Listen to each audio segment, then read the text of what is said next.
That's one of those jokes that just every time I hear it, I like belly laugh, and that's the best kind of joke. What you know about green eggs and ham? And he has that joke about how someone might be sitting behind his car. Yes. Or not behind his car, in his car, but like behind the driver's seat. Yes. He's like, reach it back. It's just funny. I do that every time, but now my car is just like, it's got so much shit in it. Like there's no way. If they've managed to find space in the back of my car to get there, they earn that kill. I went into Toot and Totem the other day, and there was a guy sitting outside just chilling, and he was like eyeing me weird. And then I walked inside, and then I walked back out, and he wasn't there. So on the way home, I was thinking, what if he's in the back of my car the whole time? And then He wasn't, though. We were good to hear. I'm glad the man was not in your car. Me too. I'm going to assume that if he was in the back of your car, you would have either died or that would have been the first thing you like told me. Like, you never guessed what happened to me at the Toot and Totem the other day. It makes me wonder, like, what would the strategy be if you're, like, hiding? Because you can't murder them while they're driving. You'll both die, you know? I mean, not necessarily. Unless you're in a residential area. Yeah, I mean, Yeah. 30 or less. No, if they stopped at a stoplight, that's your time to go. Mm-hmm. Get them. Unless, like, then they ran the stop. It's not a good idea. It's not. It's tough. But It'd be really hard to do. I'm trying to reason why you should murder somebody. But there's no good answer. Just stab them in the shower. It's a classic. Shower works best. Yeah. It's slippery. They'll try to fight back, but they can't. Their feet will slip. They're going to slip. They're going to hit the... And balls out. It's hard to fight. It's hard to fight with your balls out. I don't know if you know that. Yeah. I mean, Yeah. That's every time my balls are out, I'm just like... Okay, I'm gonna start the podcast now. All right, we missed some good bits. Yeah. I'm here with Madison Bonds. Pew pew pew pew pew pew. Hi, I'm Madison. You're listening to Clemente's Corner. I'm your host, Clemente. How y'all doing? It's Memorial Day weekend. Let's get it started. What's good? Wait, hold on. All right. All right. Redo. Let's get it started. Out of space, out of mind, out of weed, out of Play this time. right. I'm just trying to 45 give me seconds mine. or something. Out of Good- space, good out of time. mind, out of weed, out of time. I'm just trying to give me mine. Familiar with the latest, studying all the greatest. Ain't fucking with all the haters. Say fuck you and then they play this. One day they say that he made it with catered parties in Vegas. Get paid in all of the pages and then they can say he faked it. I'm anxious, I got a tank full of this predator nature. I'm unbreakable, yeah, take a fool to get to the paper. Look, I don't make the rules, I'm making moves, ain't giving no favors. Look, I'm a Lakin noodles, roll on the tube when it's fair weather.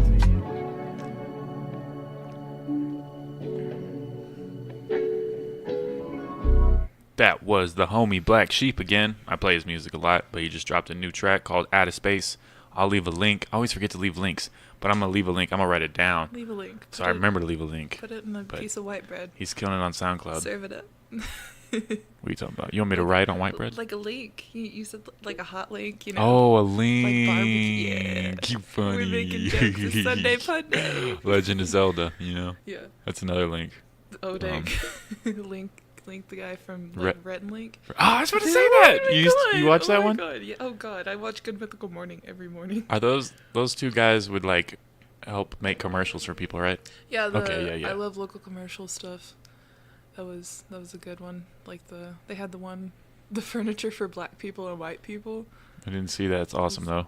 Sounds great. It's wonderful. Did you ever watch Nathan For You on Comedy w- Central? I watched a little bit of Nathan For You. Is that the ice cream truck? Oh, Hello. that sounds amazing. Was that the one with the magician? I Or think the- so. oh, Yeah. yeah. He is basically the same concept, but he was just like super awkward. Oh yeah. It was a lot like Red and Link, except he was just.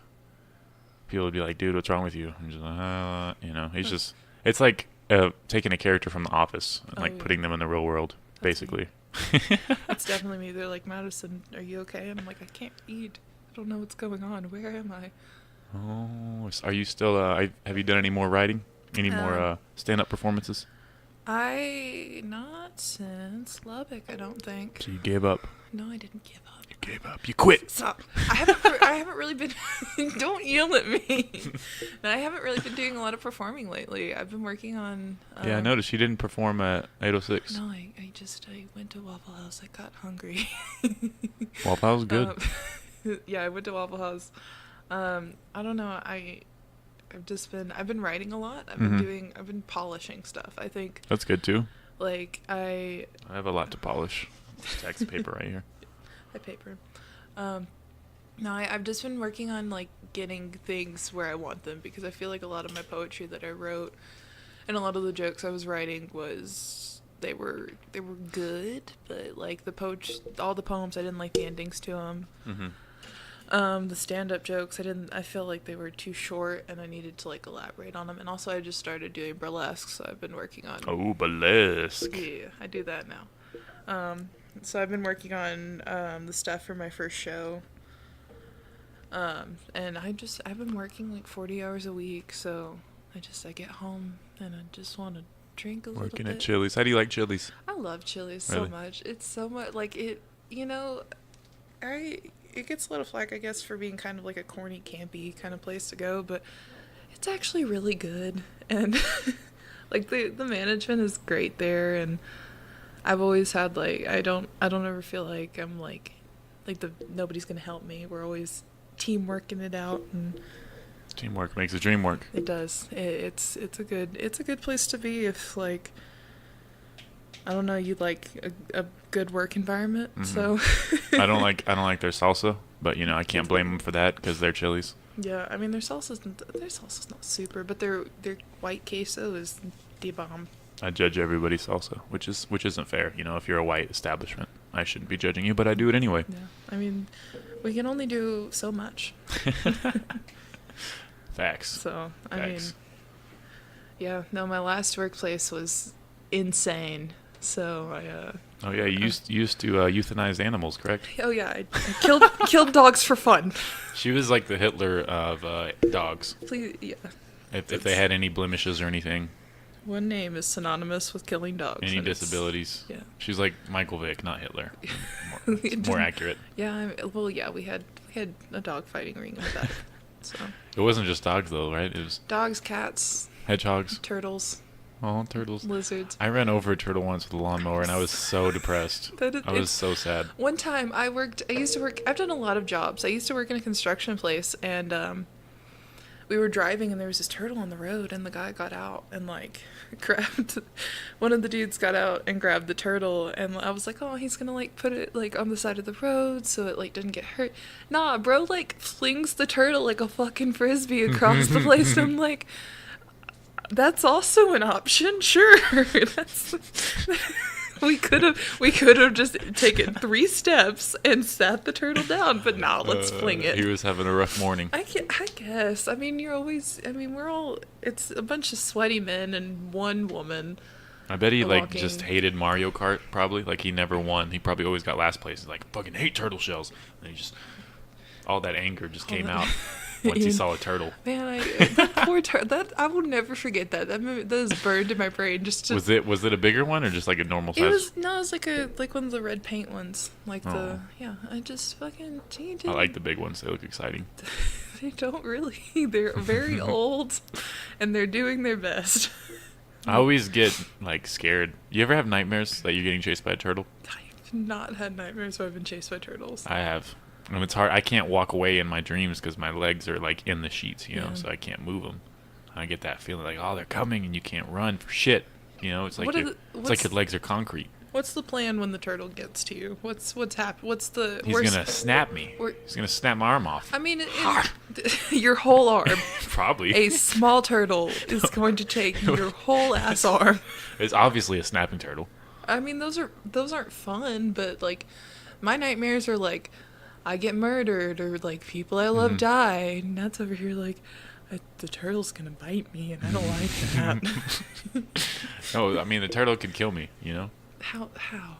What if it's a gang of turtles? I mean, a whole gang of turtles, like, and not Turtles from the hood. turtles from Beaumont, Texas. Mhm. Definitely. I would be scared of Gang, those gang. turtles. Gang, indeed. It happens. But snapping turtles get really big. Alligator snapping turtles do. Oh, those are a thing? Yeah, have you never seen those? Maybe that's just a swamp thing. Are you saying like an alligator fucked a turtle and now there's a new species? Oh no, these things are like, this is like a swamp rock. Is that like a moving. dinosaur? Yeah, they really do. They look like dinosaurs. I'm originally from like Beaumont, which is like swampland, just 10 minutes west of Louisiana. They call it the butthole of Texas, but continue. Basically, it's the butthole of Texas. That's why I left.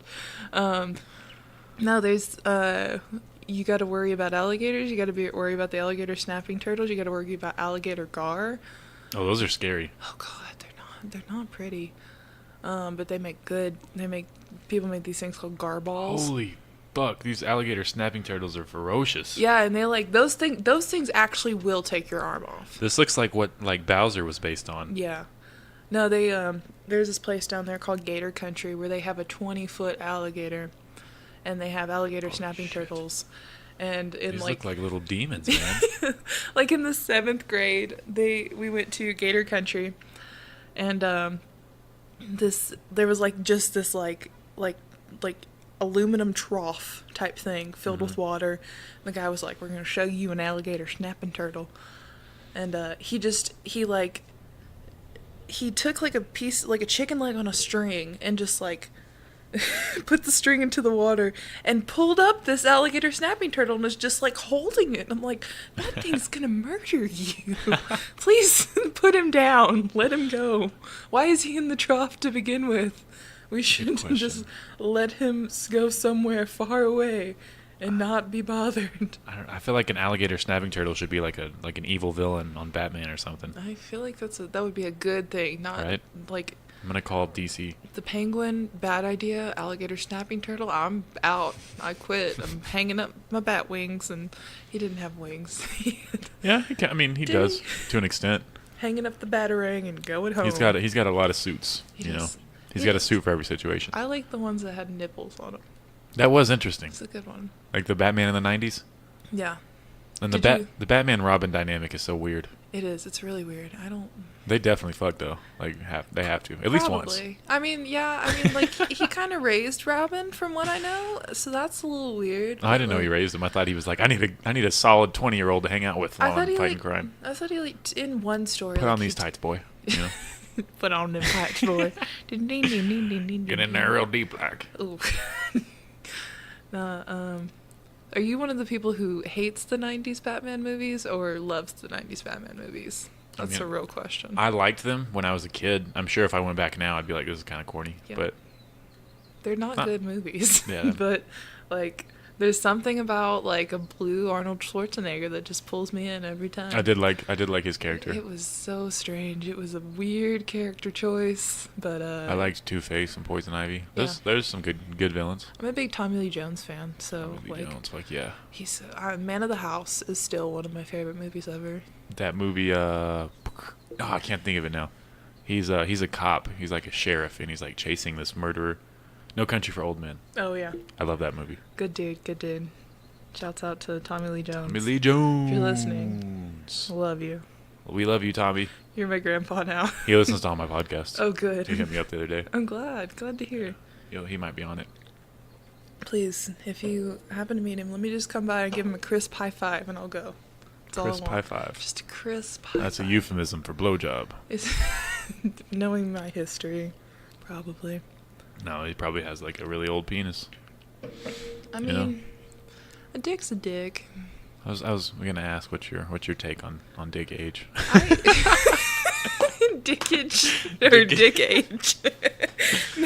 Dickage, dick no, age. I mean, I've never really. Dick history. My dick history is long. Moments in dick history. They don't call me the Taylor Swift of Amarillo for nothing.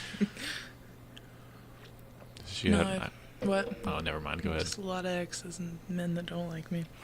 No, I mean, I've dated people who are excuse me, I forgot how to speak for a moment. Like late 30s and early 40s. And Aren't you just barely 21? Yeah. Yeah, those are called pedophiles. I mean, not really. Almost. Kinda. Borderline. A little bit. Borderline pedophiles. I had a rough time last summer. Oh, I'm sorry to hear that. But no, that shit is weird though to me because I feel like I'm 24 and I couldn't be with an 18-year-old. You know what I mean? Mm-hmm. Like it's just there's a certain level of maturity you don't hit until you're in your 20s. Yeah, definitely. And then it'd just be weird. because they'd be like, "Oh my God, the Kardashians." I don't know what they talk about. What are the Kardashians? Prom, Prom. we have nothing that we can relate to each other. I don't know. Like, what do you just graduated? Congrats. I'm binge drinking at working at Chili's. Oh yeah. Do you get to drink on the job? Do you sneak any drinks? I don't sneak drinks. Like, I'm very... I try to keep from doing anything going to work, because I don't know, I feel like that's I'm already on like the line between alcoholism and non-alcoholism. So I just don't. That's good. I feel like that would be crossing a line. Yeah. I like not being sober a little bit, but not enough to fuck up my job. That makes sense. I used to go to work super high all the time, and that was a struggle. See, I couldn't. I wish I could do that, but like I can't anymore. If I I a lot of times I make food or I do hosting, so I have to like be at the door and be like, "Hi, welcome to Chili's," and like seat people and stuff. But I also have to like some days I'm like the one that's making the food and expediting and all that stuff. So like I feel Expedite. Is that what Expo is short for? Yeah. Fuck. We call it QA, but it's Expo. And so I feel like I'd just be like putting broccoli where broccoli doesn't go, and like putting ancho ranch on like different things. Did you say ranch? That's what we call it, is ancho ranch. It's ancho ranch, I think. Like, but that just sounds so white. Ancho ranch. You gotta make fun of it, yeah. Ancho ranch. I feel like I'm an old man when I say that. That's when I'm Sean Connery. Sean Connery. And I like ancho ranch. No, that's I think I started doing it because I have this like, I almost have like this other personality that I start doing when I get stressed. Her name is like Martha, I think, and she talks like this, and she's just always having a good time, and she's very terrified of everything, and she says ancho ranch. You sound like an older woman with dentures. Yeah, that's I think that's who Martha is. So schizophrenic. Yeah, yep, that's what it says in my file. That's interesting. No, I think you told me about that before. Yeah, I'm not totally like full-blown schizophrenic, but I am bipolar 1 with schizoid tendencies. Really? So, yeah. And what's the difference between bipolar and schizophrenia? Because I've never known. Do you know? I think hallucinations are a lot bigger problem if you're full-blown schizophrenic.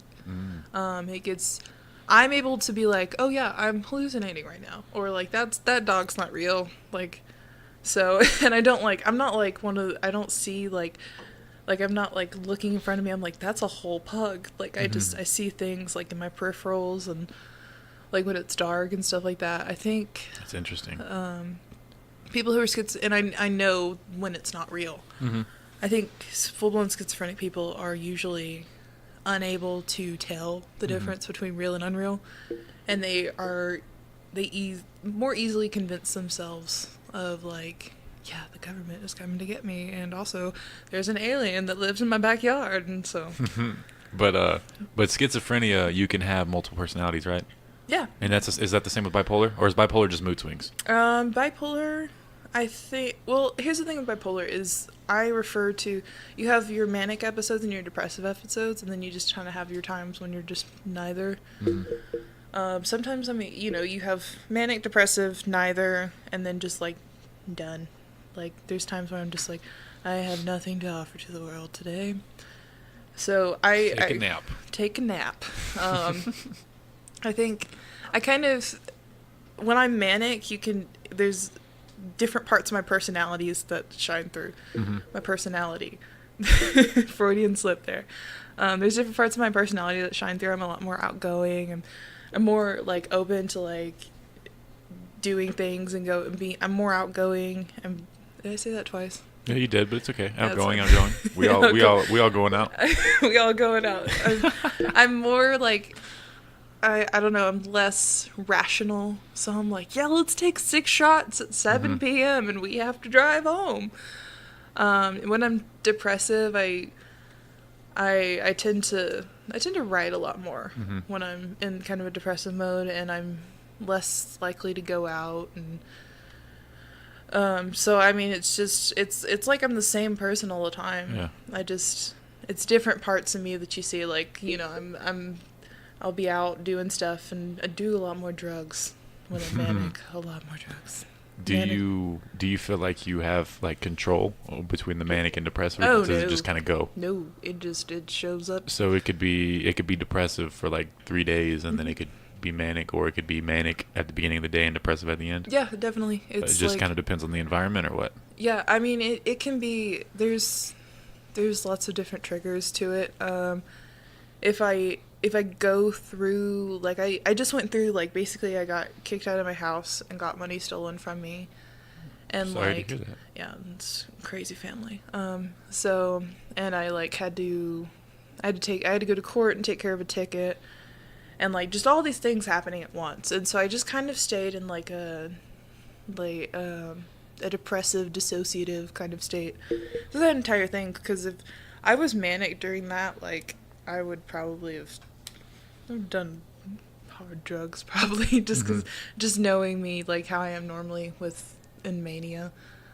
But, like, and then when I got out of it and, like, everything was fine, I kicked up into a manic phase, and then something else happened. I had some relationship troubles, and I went back to depressive. It's normally stuff like that triggers it. I see.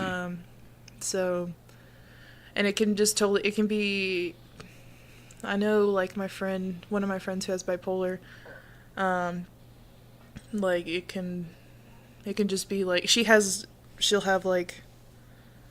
normally has, like, set, like, 1 week's manic, 1 week's depressive, but, you know, something can happen, and she's back to depressive or back to manic, or it's insane, and there's just really no way to to regulate it. Yeah. Do the drugs like affect it? Like if you're depressive, you like, I'll do some snort a line, get manic real quick. Is that a thing? Not really. You're I mean, if you do coke while you're depressive, you're just gonna be jittery depressed. Like, that's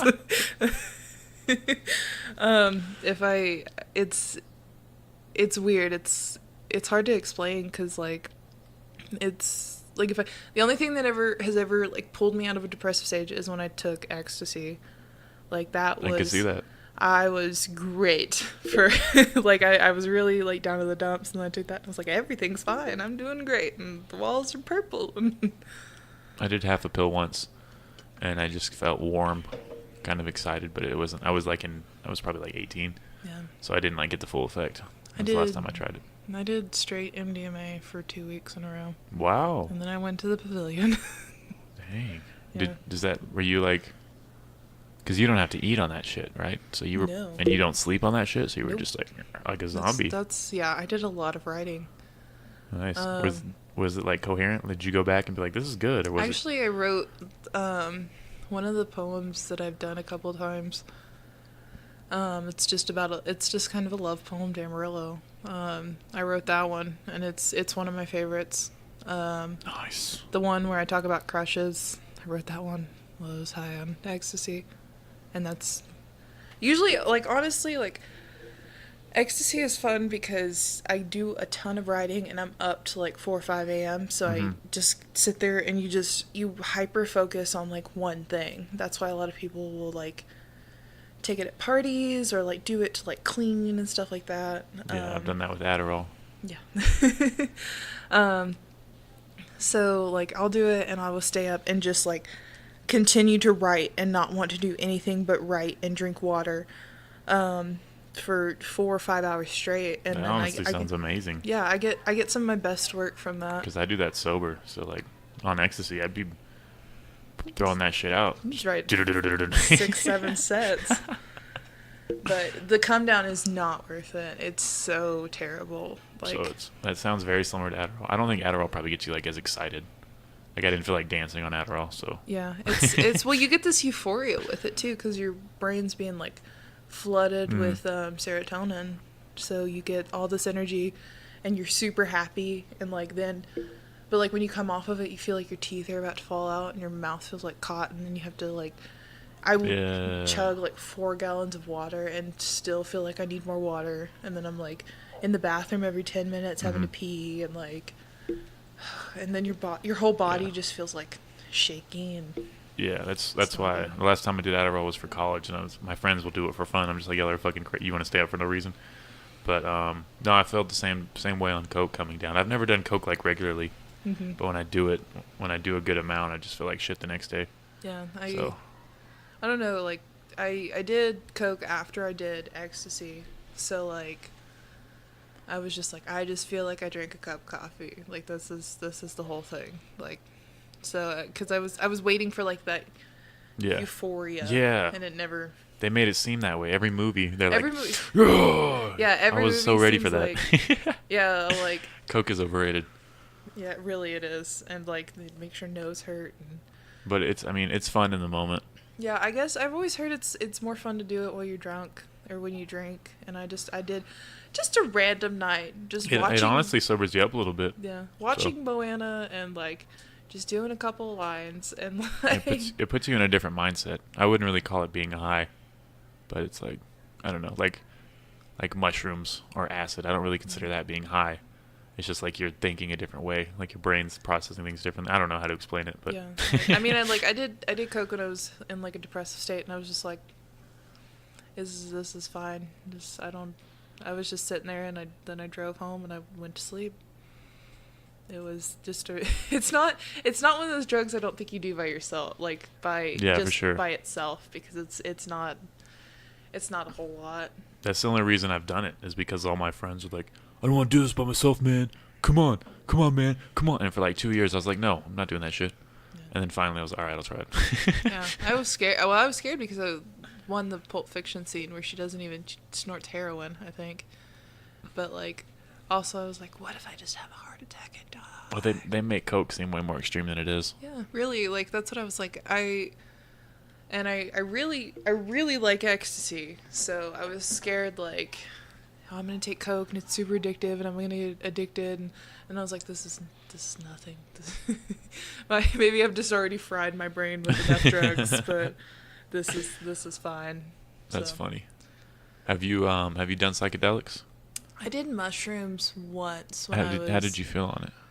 I didn't take enough to, like, you're supposed to take like 3 grams. At least 3 grams. I took 1.5. Oh, so you got to try it again and get the full effect. Because Yeah. I've been doing some, not like real research, but I've been looking up things. Yeah. And like psilocybin, the active ingredient in Mhm. mushrooms, can like help with anxiety and depression. Yeah. And they're trying to make it medical in California. Mm-hmm. So I'm really interested in that.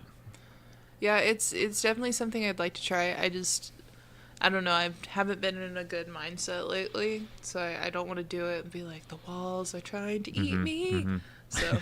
Well, the first time I did it, I was at a party with my friend, and it was weird because we walked in to buy the mushrooms, and it was like a high school party. 1 mushroom, please. Yeah, and then all the kids were looking at us. They're like, "Who are these old ass dudes in here?" And we were looking around like, "We're the only people here who have pubic hair, you know." So, but then we took the mushrooms, and then we got in the car. And he was like, I think I'm dying, bro. Like immediately. That's me when I smoke dabs. I don't smoke dabs ever anymore because I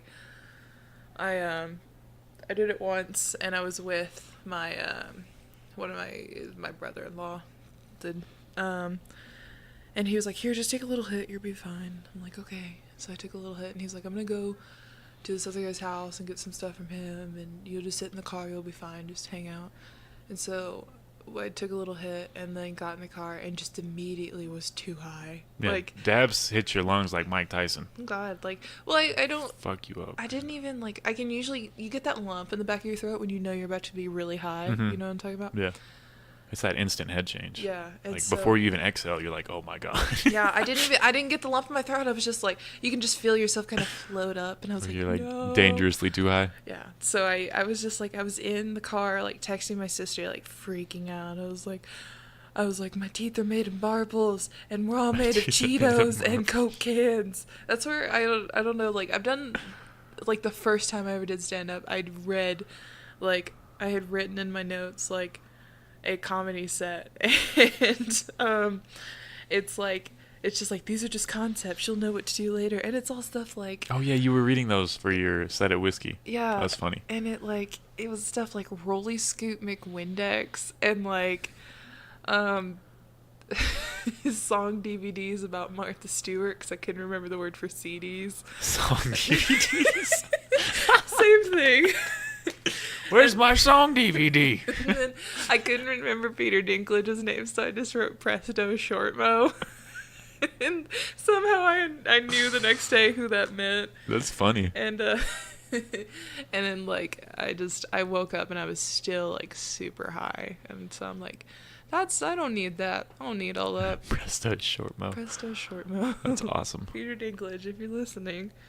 You should just do a set where you go back and you're like, these are things I put in my phone when I was wasted or really high. I should. It's really easy to just be like. I mean, we all know what it's like to get too high. So it does. I feel like it killed when I did it the one time, but I haven't. Mm-hmm.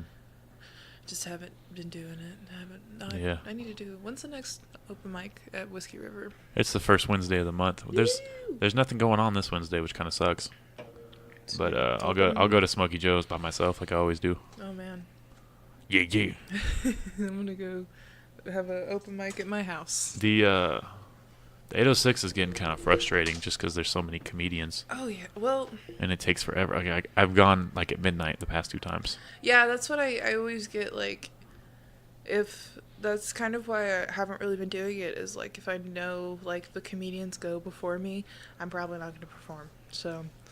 Or like it's gonna be late, and it's like at that point, like everybody just wants, like nobody's listening. So yeah, I feel like nobody's listening.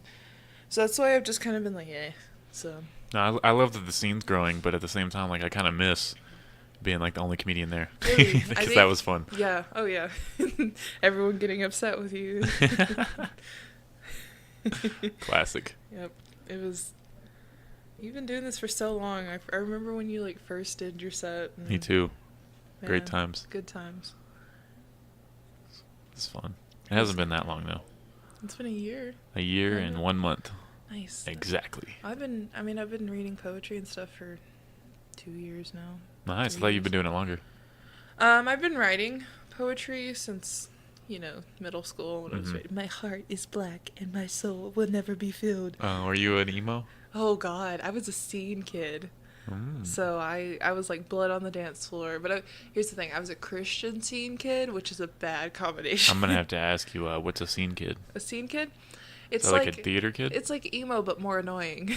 So it's like, did you ever see like the girls who had like the hiked up hair and like the raccoon tails and like, and did like the little like raw XD stuff and... I get. Yeah. So that was technically considered scene. Like emo was a little more... I feel like emo... Tamed. Yeah, a little more tamed, a little more black. Like, but it was like the kids who listened to like Blood on the Dance Floor and Jeffree Star and Family Force 5. And Isn't Jeffree Star a drag queen? Jeffree Star is I don't really know. I thought I was talking to... Someone told me Jeffree Star did like makeup. Jeffree Star does makeup now, but a long time ago, Jeffree Star made music. Oh, snap. A song called Prom Night. It's wonderful. But, yeah, Jeffree Star used to be a fucking scene kid icon. And everybody wanted to be like Jeffree Star. Is it scene like movie scene? No, it's like... I don't know what it was, what it meant, but it was just like just more annoying emo. Like they listen. Okay, yeah, I never knew what to call those. Yeah, in South Park they called them vampires. Yeah, I don't think South Park ever like. If you just gave all the emo kids like neon stripes in their hair and like they listen to more Sleeping with Sirens, I guess like that. I feel like emo more was like MCR and Panic at the Disco and like Fall Out Boy and... Yeah, those are cool. I like those ones. I don't know who MCR is, but the last two, I like those bands. My Chemical Romance. Oh, yeah. No, yeah, My Chemical Romance is awesome. I was a huge MCR fan. I've never heard the name shortened, but... Yep.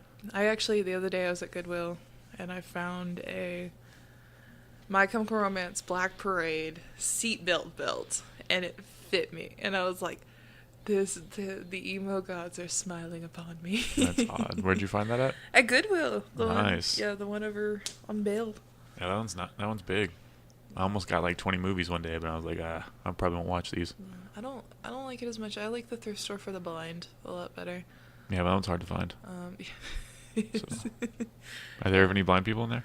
I have not met any blind people. I just always call it the thrift store for the blind. How'd y'all get here?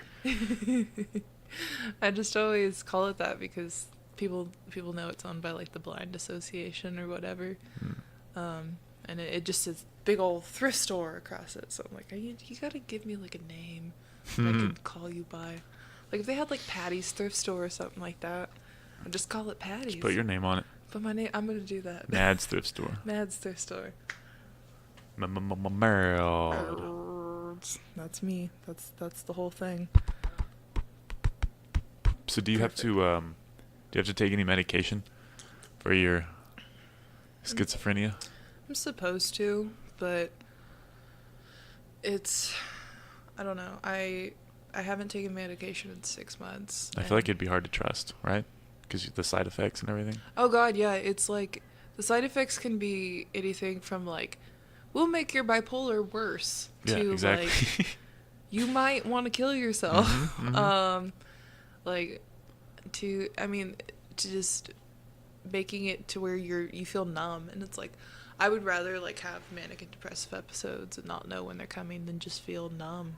So I feel like it's hard to be creative because I have taken medication that has just made me flatline, and I'm like, that's not what I want to do. I've noticed that behavior in T Word.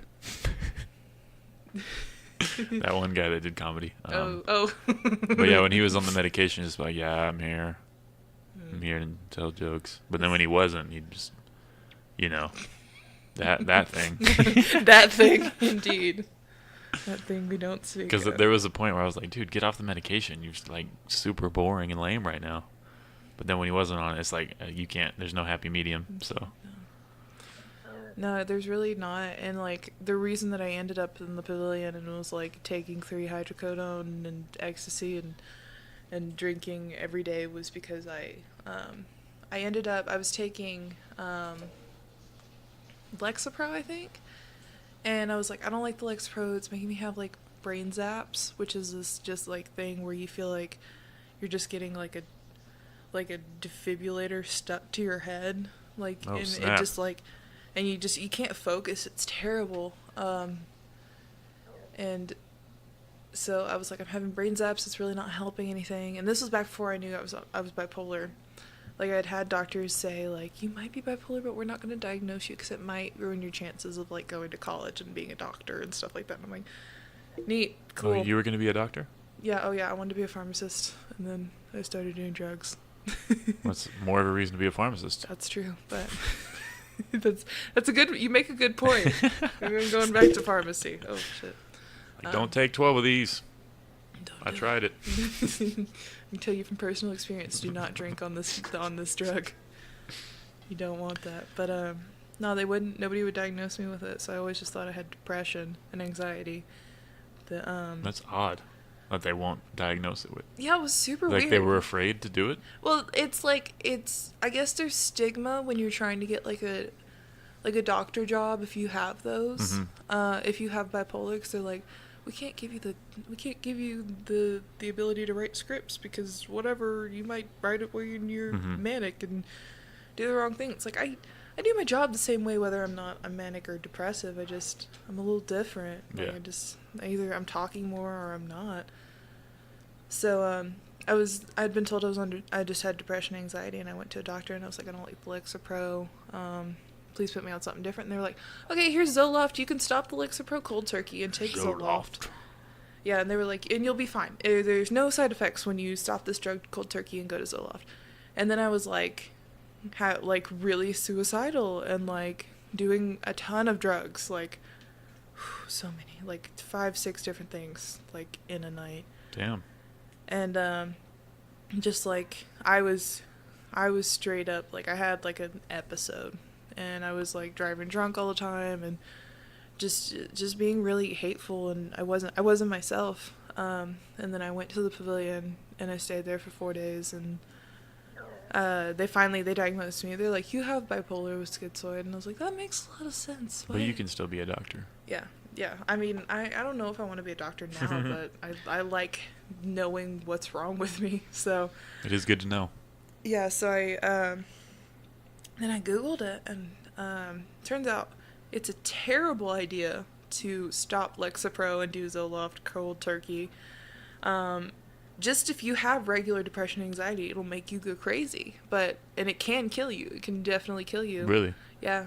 Because switching medications? Yeah, I think it fucks up your hormones in a certain way. Damn. And then also, if you Zoloft or like any kind of antidepressant is really bad to take if you have bipolar. Like it can make your mood swings worse. Your polar's more bi. Yeah, bipolar is more bi. Like me, bisexual, bipolar. Do you think your bisexualness is based on your bipolarness? Yeah, definitely. When I'm manic, I like women, and when I'm depressive, I like men. That makes sense because men are trash. Men are trash. Oh God. You need some references. You need a list of names. Men here in Amarillo. I'm sure I can just throw names out. Go for it. Paul. I've known one Paul in my life, and he, the first thing he ever said to me, my first day of freshman year, he came up to me and he was like, "Did you know if you come on a girl's face, it's called Chinese water torture?" And I was like, "Cool, awesome, thank you for telling me that." Wow. Yeah, that was that's just very vivid in my mind. I don't know. It's an interesting icebreaker. I haven't tried that one. I don't know why he told me that, and then he like proceeded to not talk to me the rest of the time we were in high school together. That girl's weird. She didn't even respond. I think I was just like, "Thank you. I don't know what to do with this information." But yep, said that to me, and then just never talked to me ever again. He's probably thinking like, I thought that would work. I didn't respond poorly. I just didn't know how to respond. I don't know that's not like what you, and I was like, I was still like pretty conservative and like had Christian values. I wasn't worshiping Lucifer just quite yet. So, How is Lucifer? He's wonderful. I haven't talked to him. He's a good dude. He just got a job promotion. I'm so proud of him. He's been working really hard. I bet, man, trying to get my soul. Oh yeah, definitely. I won't get it though. I mean, it comes with a lot of benefits. You really need to like look. It does until like you die, but and then you gotta burn for like eternity or like something. all the gay people are in hell. We're so much fun. Gay people are fun. Oh God, I can't even deny that. I am really into drag culture, and just every time I go to a drag show, it's just the best time. Just everyone's in the room is probably a little gay or totally gay, and then got men dressed as women just having a good time. Or Yeah, the one I went to wasn't bad.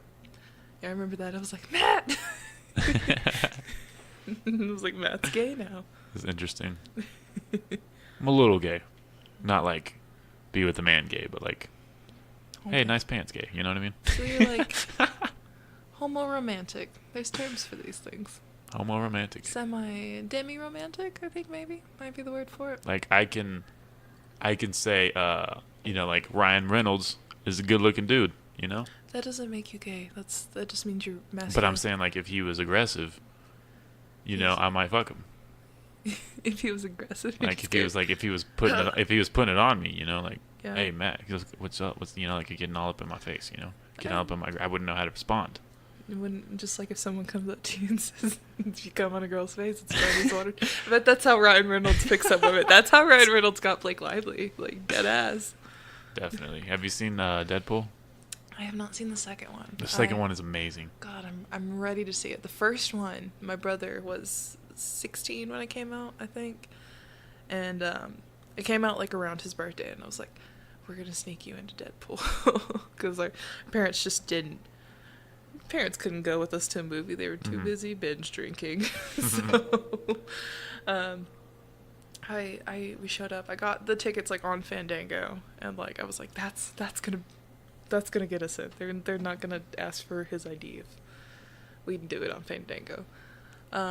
So we go up there and I give her the tickets, and she's like, "So are you his mother?" Or, and I was like, no, but I'm his legal guardian. And she was like, what? I was like, he's my brother. Our parents are in jail. I had to legally adopt him. And she just kind of looked at me and she's like, do you have adoption papers? And I was like, no, I don't carry my adoption papers around. I don't bring them to the movie theater. Yeah. So she let us go. She just let us go in. And like we were standing there. I was trying to find my dumbass like didn't have, like, just shoved the ticket stub in my purse and kind of just fast walked away. And I was trying to figure out what theater, because I was just so nervous. I didn't hear anything she said besides y'all can go. So I was looking for the ticket stub, and like two men in two large tall men in suits are like walking up to her, and she's like pointing at us, and I was like, we gotta go. We gotta get in the theater now. And so I've never been back to that theater, actually. Did they take you out? No, they didn't take us out. Oh, We saw nice. Deadpool, and it was a good time, and I'm very happy I got to do that. But my brother is 18 now, so my one biological brother. He is 18. I no longer have to tell people our parents are in jail for him to watch Deadpool. It's a good what's the word? It's a good story. Yeah. 'Cause I was trying to think of a cover up. Anecdote. Yeah, it's a good way to get through things. Yeah. I'd use that if I wasn't 24. It really, you just don't. It's one of those things you just don't question. I mean, it's not like an R-rated movie. It's not like a pack of cigarettes. Yeah, exactly. It's like just let them go in. Just let them see the movie. My mom would take me to R-rated movies all the time as a kid. There was one theater there. I really don't know why we didn't just go to that theater. That they would not ID you. I saw. I think that it was some movie. No, I can't even remember what movie it was. I feel like I saw a superhero movie that was like R-rated, but I don't think it was that. But I used to just go in. They wouldn't even ID me. Nice. But I've also been 6'1" since I was 16. So Have you really? yeah, I was Wow. 4'11" in high school. Not in high school. Do you have giant parents? Yeah, my mom is the Empire State Building and my dad is Godzilla. Oh yeah, so. yeah. Are they both tall though? Yeah, oh yeah, my mom is 6'2" and my dad is 6'5". God damn. Yeah, we come from tall people. Jeebus. Yeah, my brother, like I said, he's 18 and he's God 6'4" now, and so he's a big dude. Does he play basketball? He does play basketball. That's cool. I got asked that the other day at work. They were like, God came up to me and was like, you played basketball in high school? And I'm like, no, I didn't. He was like, why not? And I was like, I just didn't like it. I don't. Too busy with the rancho. The Oncho Ranch. Rancho ranch. Yeah, and then I was like, here's your Oncho Ranch and your quesadilla. Is that how you say it? Quesadilla? Do you ever say things weird on purpose at work? Oh, yeah. I'm very lucky to work with my best friend, and just constantly just saying things like tortilla. We cannot say egg roll at a normal voice. We have to go egg roll. Just like kind of yell it, kind of project it, and just always weird shit. It's a lot of fun. We both have bipolar, and Nice. so we're kind of always and we always happen to like have the same kind of mood swings. And So if you're both bipolar and you're together, and then who's driving the car? that means you're not polar anymore. Yeah, we're You became two one brain. guys of a whole polar. We're also both bisexual, so Man, it's a the bisexual polarisms. Yep. That should be a book. that's our that's our book. Yeah, the life and times of two 20-year-olds doing their best. It's either the bisexual polarisms or the bipolar sexualisms. Yes, I like the bipolar sexualisms. Bipolar sexual. It could be a band. It could be a book. Yeah, started all-girl punk band. Bipolar sexualism. Dun, dun, dun, dun, dun, dun. Yeah, I'm the lead singer. You had to be bipolar and bisexual to be in this band. Sorry. And a woman. So Yeah. yeah, it's, cards are against me, but I'll find a way. I mean, it's 2018. We can make it work. I can pay a doctor to diagnose me as bipolar. I think. That's true. Does that work that way? I'm sure you can find a clinic that'll just be like, I think I'm having mood swings, bipolar. Here's some medication. What if I just go in like, I'm super mad, and then like 5 minutes later I'm like, I'm not mad anymore. I mean, that could also be Is that- borderline personality disorder. Oh. So there's a lot of things that give you mood swings. Being pregnant will do it. Mhm. So I have been pregnant. yeah, I've not. No. Congratulations. Yeah, I'm really glad that every time I see someone from my old high school be like, I'm having a baby, I'm like, not me. It seems like that's all they do, you know? It really does. And it's like, do what you want to do. Like, live your life. But it's like, I firmly believe you should probably be financially stable when you have a child. Definitely. So, maybe don't. Mm-hmm. If your boyfriend doesn't work and you work 20 hours a week at the local drugstore. And everyone's having babies. It's crazy. Not me. No, It's crazy. I like dogs, not children. I feel like some people just grow up just to have kids. You know what I mean? Yeah. Like Well, a lot of people. I mean, for a lot of people, that's a goal, and it's like right on, go. Yeah, go. I guess so. Like I have a friend who. I mean, that's a goal for mine as well, but not right now. I have a friend who her biggest thing in life, she wants to have a kid and she wants to get married, and I'm like, dope. I don't know what I want in life, but probably not that. I want to be not broke. Okay. Yes. And then have a kid. But I have to be not broke first. Yeah. I haven't figured that part out yet. And then I have to find a wife. I don't just want to just knock up somebody, you know? Yeah. That's ideal. Probably. I mean, the nuclear family is like toxic, but whatever. It's preferred It's for me. no, yeah. I mean, it's for some people, and like the capitalist machine fuels off of nuclear families. So Capitalist I machine. hate capitalism so much. I like it. Don't. I love it. I'm very anti, like, powerful bastards fucking people over, and that capitalism benefits those people a lot. Well, yeah, So- but like any type of ideology is going to benefit the people at the top. True, but I feel like capitalism is just built to do that. Like, socialism on like paper sounds like a good idea. Capitalism is just like, But then like socialism just makes everybody poor. does it? Sweden's doing okay. Oh, well, Venezuela's not. I mean, then Venezuela's an example If of it's- socialism not working. If it's good, We're an example of capitalism not working. it works to an extent. But then people get fucked. I mean, people are going to get Flint, fucked Michigan still no doesn't matter have what. water. What is that? Why is that not? Why don't they have water Flint, yet? Michigan, they had like a pipe bust. It's been like 5 years. Yeah. Why haven't we fixed that? Why haven't they moved? I mean, probably a lot of them have, but I mean, you can't just up and move. I don't know about you. I fucking can. Yeah, I mean, well, welcome to privilege. Privilege 101. It's not hard to be like, I'm going to move to a different place. I mean, that requires setting up a new job, getting a new place. If you have kids, they have to go to a new school. Like, It ain't that hard. I mean, it takes time, but you can do it. yeah, I mean, you can, or we could just fucking fix the water in Flint, Michigan. What do they need to fix it? Fix the goddamn pipelines. Like, I feel like Well, why hasn't it been fixed?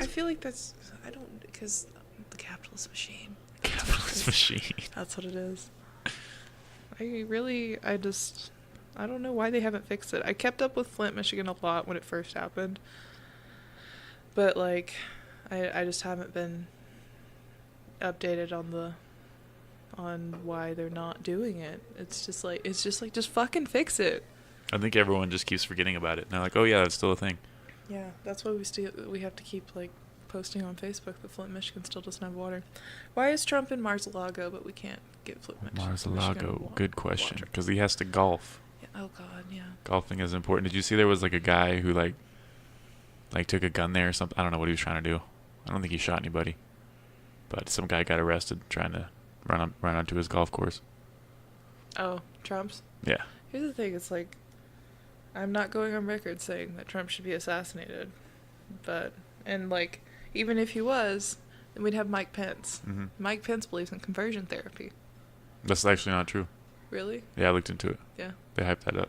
They It was hyped that up. or it was the electroshock therapy. Is that the same thing? Yes. Yeah, That's shocking homosexual. they made that up. Really? Yeah, he's never been for that. He's not very. He doesn't really like gay people though. Probably not. That's not who I want to be our president. Yeah. I mean, it is what it is. I don't think the president's really that big of a deal. I think like there's a lot of people behind the president that do way more than the president does. Well, the president picks the people that's behind the president, so. But then there's like senators, and there's Vote for Beto. House of Representatives. Beto O'Rourke. Who's that? He's running against Ted Cruz for senator. He's actually from Texas. He's done a shit ton of like town hall meetings. Like he goes and like he listens to like every single person. I went to one of his and like sat there and like talked to him, and his platform's just it's for the people. And I don't really identify as liberal or conservative or anything. I want someone who listens to people and cares about people and wants to make the people better. Do you think he really cares, or do you think it's he just acts like he cares so he can get elected? Because I feel like that's 99%. I don't think you can do that many town halls and be among that many people and do what he does. He does like benefit marathons and like is constantly on the road, like going in different towns. He's been Amarillo 3 times, I think, in the past year, and like just cities that nobody's campaigned to like ever, like in nice. So I think he genuinely cares. I don't think you can do that and not like have at least a little bit of concern. I feel that, but then I feel like there's a point to where there's like lobbyists, and you gotta these people are giving me this much money, so despite what I believe, I have to do what they say, or else I'm gonna lose this money. Yeah, but I mean, for being a man in Texas who's running for senator, and he's very open about trans rights, and he's very much against like the ICE stuff, and he's pro immigration and all this stuff. That's not the popular opinion in Texas. Like that's absolutely. Then Ted Cruz is not really. I don't know what his stance is, but I don't think he's very fond. What does pro immigration mean? Like he's for like not necessarily open borders, but like not like all this deportation shit that we've been doing lately, and he's against the wall and all that stuff. And I mean, Texas, he's from El Paso, so that's cool. He had some kind of position in El Paso, and he preaches about, we talk about how people coming over and all that is bad for America, that really it's El Paso has a lot of people coming over from Mexico, and he tells everybody the statistics that it's a very safe place, and it's a good place to be, and the people are cool. And yeah, I mean, there's always those cases, but then there's cases of like the illegal immigration and the bad things that happen and the money that's wasted. I can see from both sides. Also, Ted Cruz is garbage. Like, I don't trust him. He looks like Kevin from The Office. He's the Zodiac Killer. I said that to Beto O'Rourke when I met him. I was like, we gotta beat the Zodiac Killer, and he looked like he wanted to laugh, but he just couldn't. Do you think he knows about that? Oh, he's got to. Yeah. Like, definitely. Here's my thing about Ted Cruz too. Is Ted Cruz is not from Texas. He's from Cuba. He's from Canada. Yeah, he's from Canada. His dad's from Cuba. And it's very confusing to me that he's. And his dad killed JFK or something like that. Yeah, sure. Yeah. Isn't that what Trump said? Trump said something crazy like that. I'm sure. So he's anything you could say. Trump said like, "I love Hitler," and I'd be like, "Yeah, he probably did." So, but his dad benefited from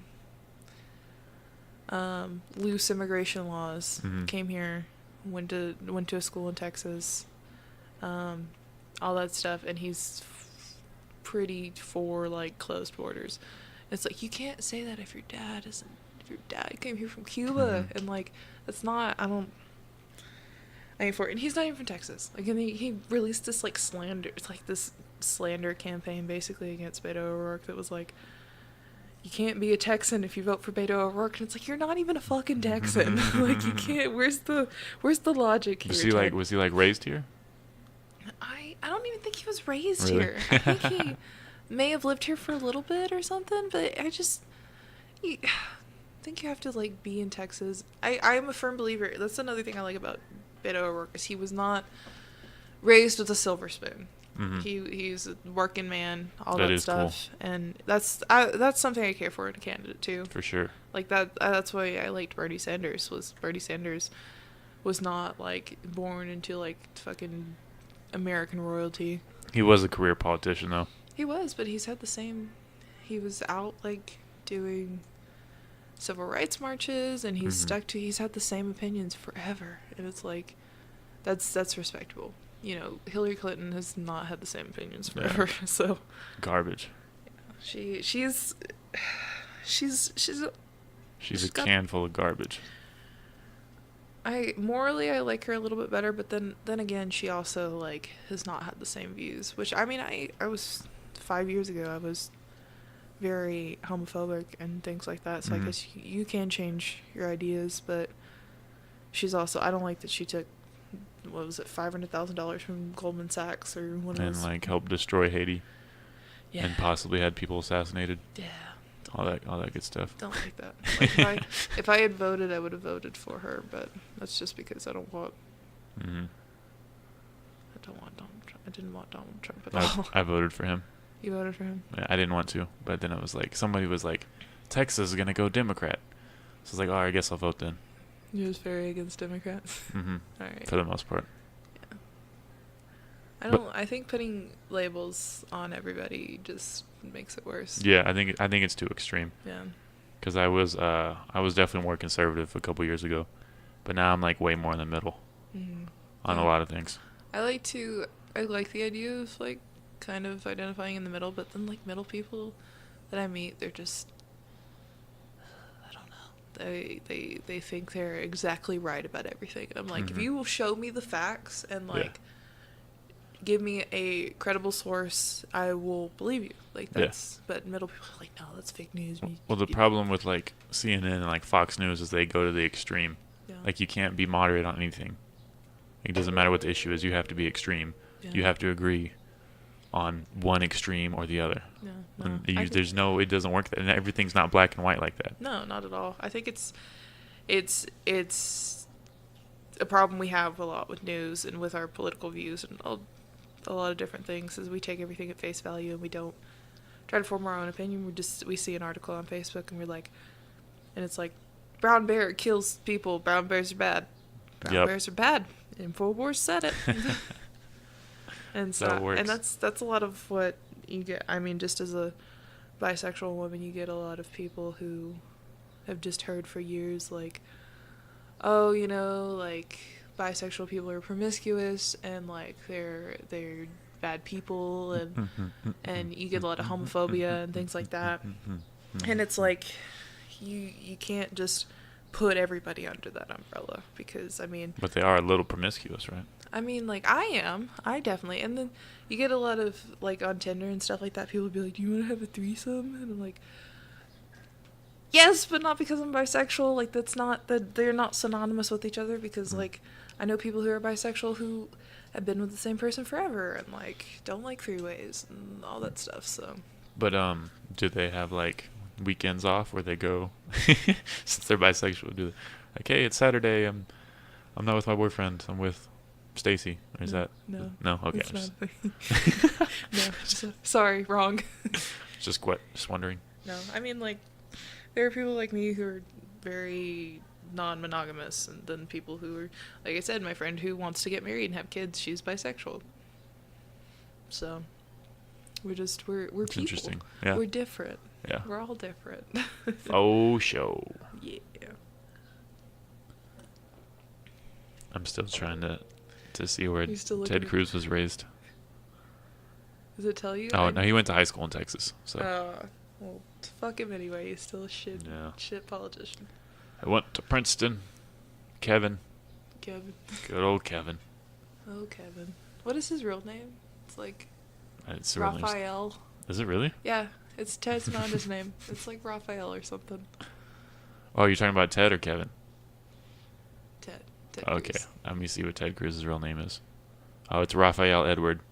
Raphael Edward. Where'd he get Ted from? Maybe Edward?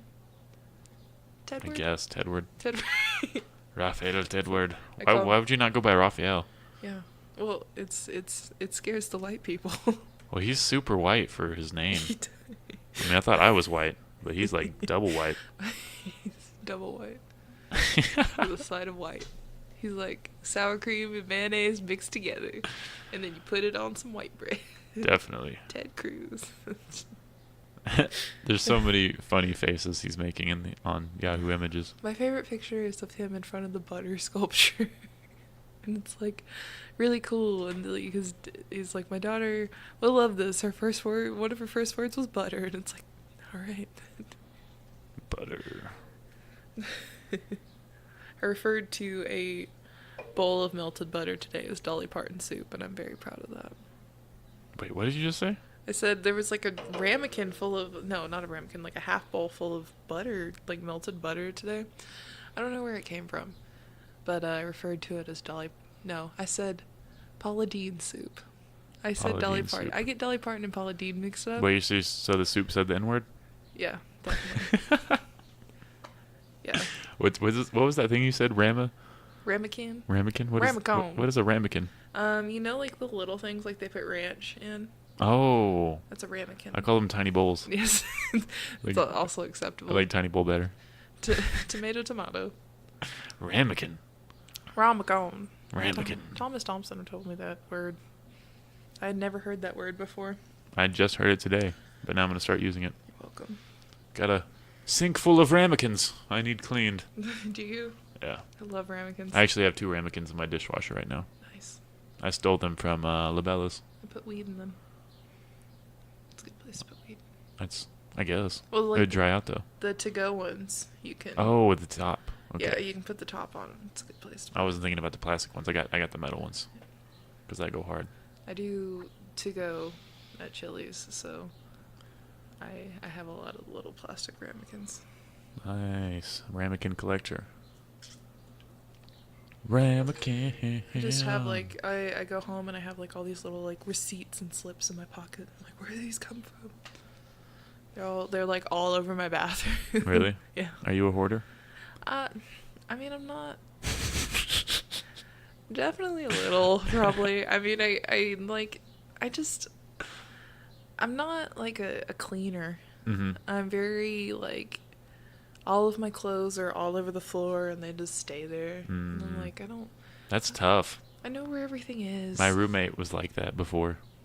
And it gave me anxiety to look at his room. I keep the kitchen clean, or I try to keep the kitchen clean. Like I said, I work a lot. And I just try not to move things. yeah, that's a good policy. I could clean up a little bit, but You're fine. It's good. Oh. No, I have like, there's like dishes in the sink, but not a lot of dishes. So. oh, I had a bunch of dishes, but I didn't want you to see them, so I cleaned them all. Oh, good job. Oh, You're thank you. very, very hospitable host. I do my best.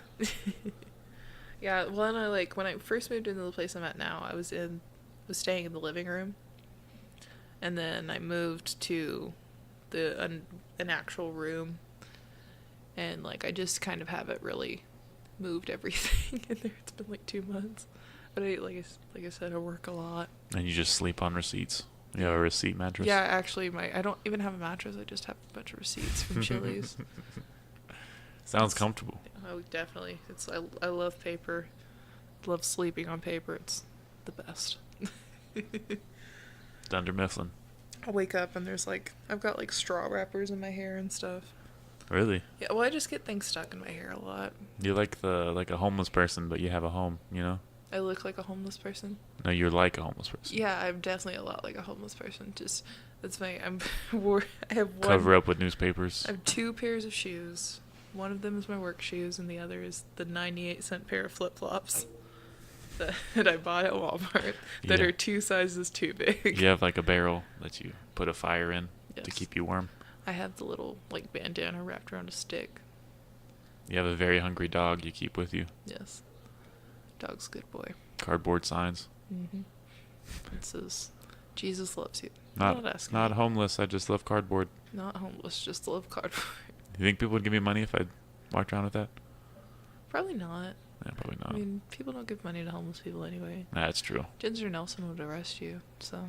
Who's Ginger Nelson? Oh, is that the mayor? Yes, the mayor. I just barely found out that was the mayor like a couple weeks ago. Yeah. Do you follow the City of Amarillo page? I heard about the tent city thing. Oh, yeah, sure. She just was like, all right, And homeless then, people, fuck off. People were complaining a lot about, I guess it was the stadium? Is that what people were complaining Oh, about now? yeah.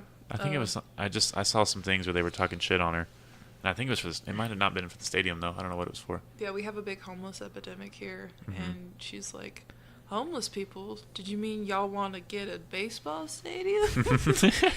Yeah, and That'll help. we're like, no, Ginger, like we really need to help the poor people. And she's like, but what if we got a baseball stadium? We're like, Ginger, no. And she's like, I'm gonna arrest you for clapping. From what that's what they were making fun of her for.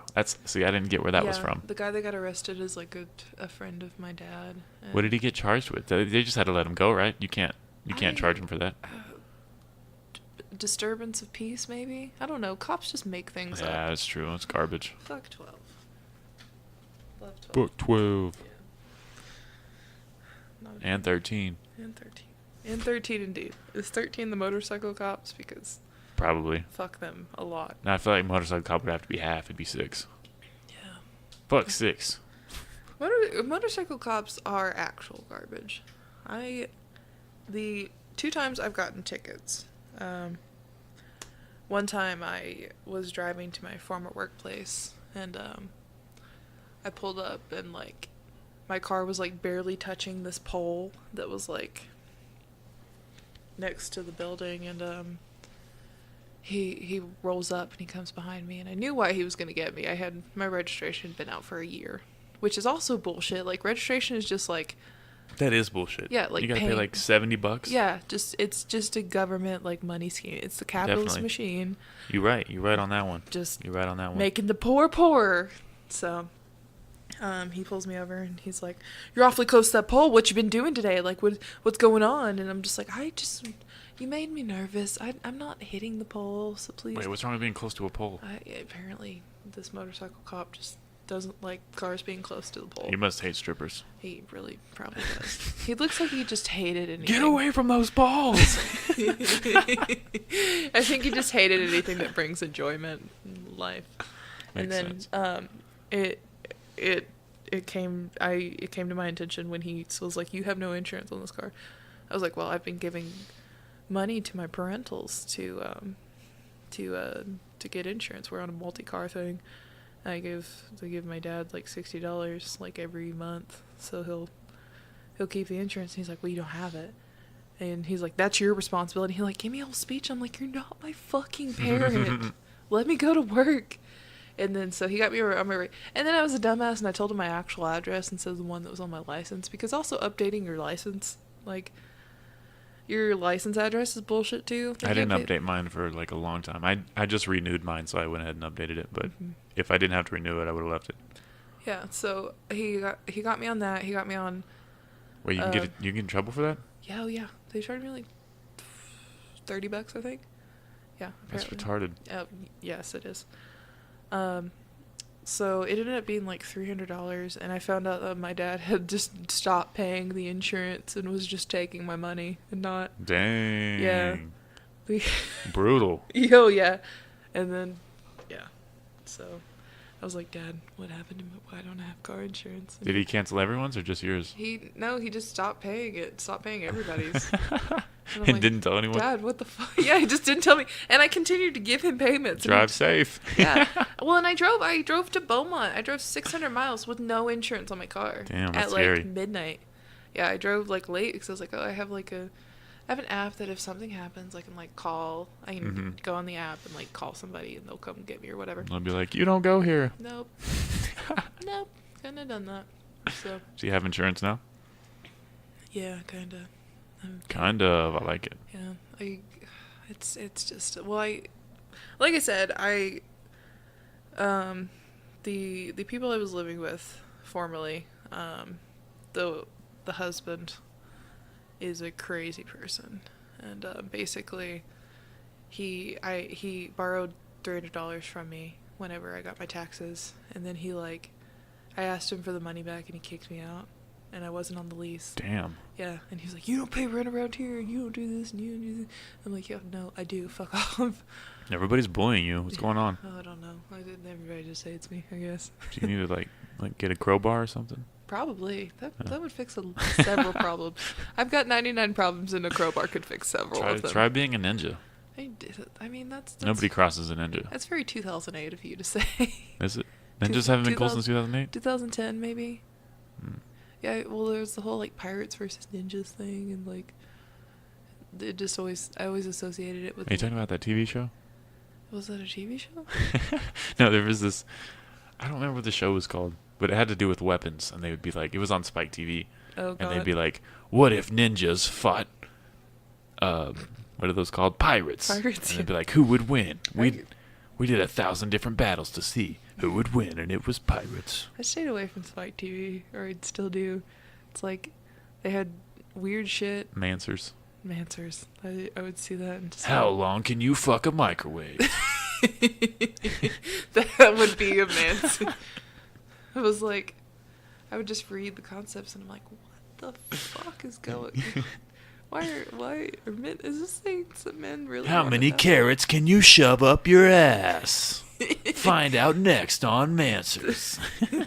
I never watched it. I imagine it's just like 4 bros on a couch that's like set in a garage, and like they just sit Basically. around, and they're definitely in plaid shirts. There's one of those like in trucker hats probably, and like just talking about shit and drinking beer. And That show was crazy. And then there was Blue Mountain State. I used to watch that on Spike. That was a funny show. yeah, I remember my dad used to watch it a lot. I don't remember a lot about it. It's pretty vulgar, just about like partying in college and sex and, you know, like every extreme stereotype in one. It sounds like my life, except without the college. I'm so funny. It's my real laugh. Yeah, is it? No, I'm sorry. Good. Don't lie to me like that. You're right. I shouldn't have lied on live TV. On live TV. On live podcast. Fuck it, we're doing it live. Bill Oh, O'Reilly. yeah. Oh, Legend. Yep. Legend harassment man. Oh, boy. He scares me. What was he doing? Was he like giving like unwanted massages or something? He was probably like he probably like got a girl back to his apartment. She didn't really want to be there, but like she figured he would buy dinner or something like that.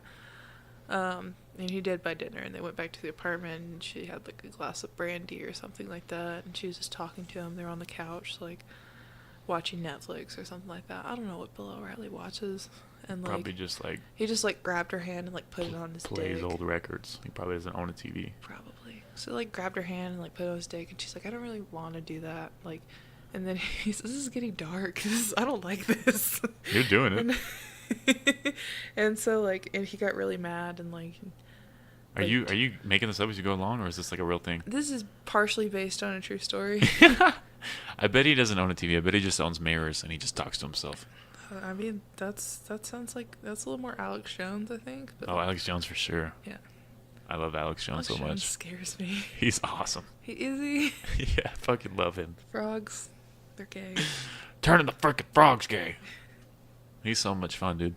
I saw like a video of him like harassing somebody on the street. I was like, Oh yeah, he was. yike. I think they were trying to sue him for something like that, or the parents are trying to sue him for denying like the Sandy Hook happened, Yeah, that's which is understandable. It's kind of a shitty thing to say. I think he backtracked on it though. I think he changed his mind and he's like, "Oh, they probably died." They probably died. Good job, Alex. Man. I guess it's crazy that he's as big as he is, really. Yeah, I think he like. Because I think he did all that by himself. He's like, he's like someone who did that. He I was is gonna name a rapper. someone who did that. Like he just built up his own empire. What was this whole thing with Sandy Hook? Was he talking about like crisis actors? Or? Yeah. How it's all false flags. I think that Sandy Hook happened, and I think that a lot of the big events happen, but Mhm. they don't necessarily. I do think that crisis actors are a thing, because like, look at me, the schizoid talking about conspiracy theories. Let's get it. Yeah, so It's about to turn up in here. there we go. Here we go.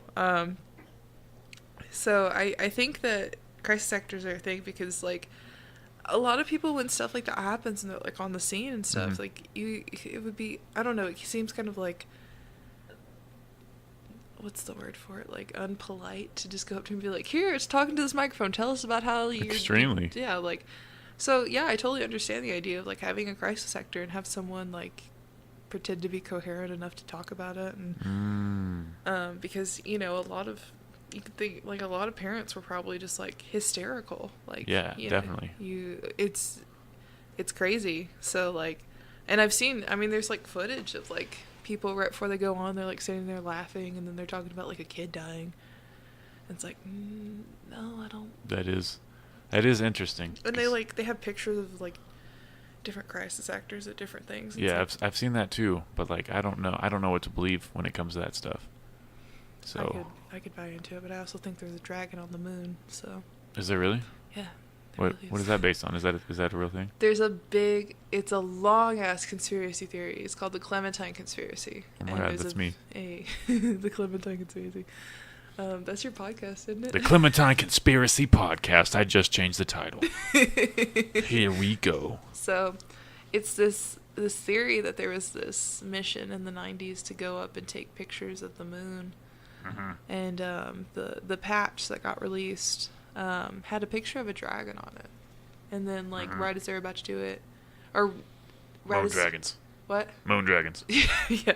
So right as they were about to go up for the mission, they took the dragon off of the patch. And there was this whole thing that was like, well, why are we going to take pictures of the moon? We have plenty of pictures of the moon. It doesn't really change a whole lot. So that was raising a lot of questions. And then the other thing is the moon. There's this documented phenomenon that happens on the moon where just bursts of colorful gas like come out, and like we've taken several pictures of the moon. So surely at some point we would have a picture of. I mean, I'm just assuming we have footage of the moon like 24/7, right? I mean, we should. We should, but like, there's basically so like we should have pictures of this colorful gas coming out of the moon, but you can't find it anywhere. So that ties into the idea that pictures of the moon are edited and put in black and white and like fucked with. So that probably ties into the flat Earth theory somehow, right? I don't think the flat Earth. I mean, maybe because they think every photo in space is fake. Anything they think anything in space is fake. No, I think space is real, but so they go and they do the Clementine mission. They come back and like immediately all of their documents, the whole thing about like Clementine, it all gets erased.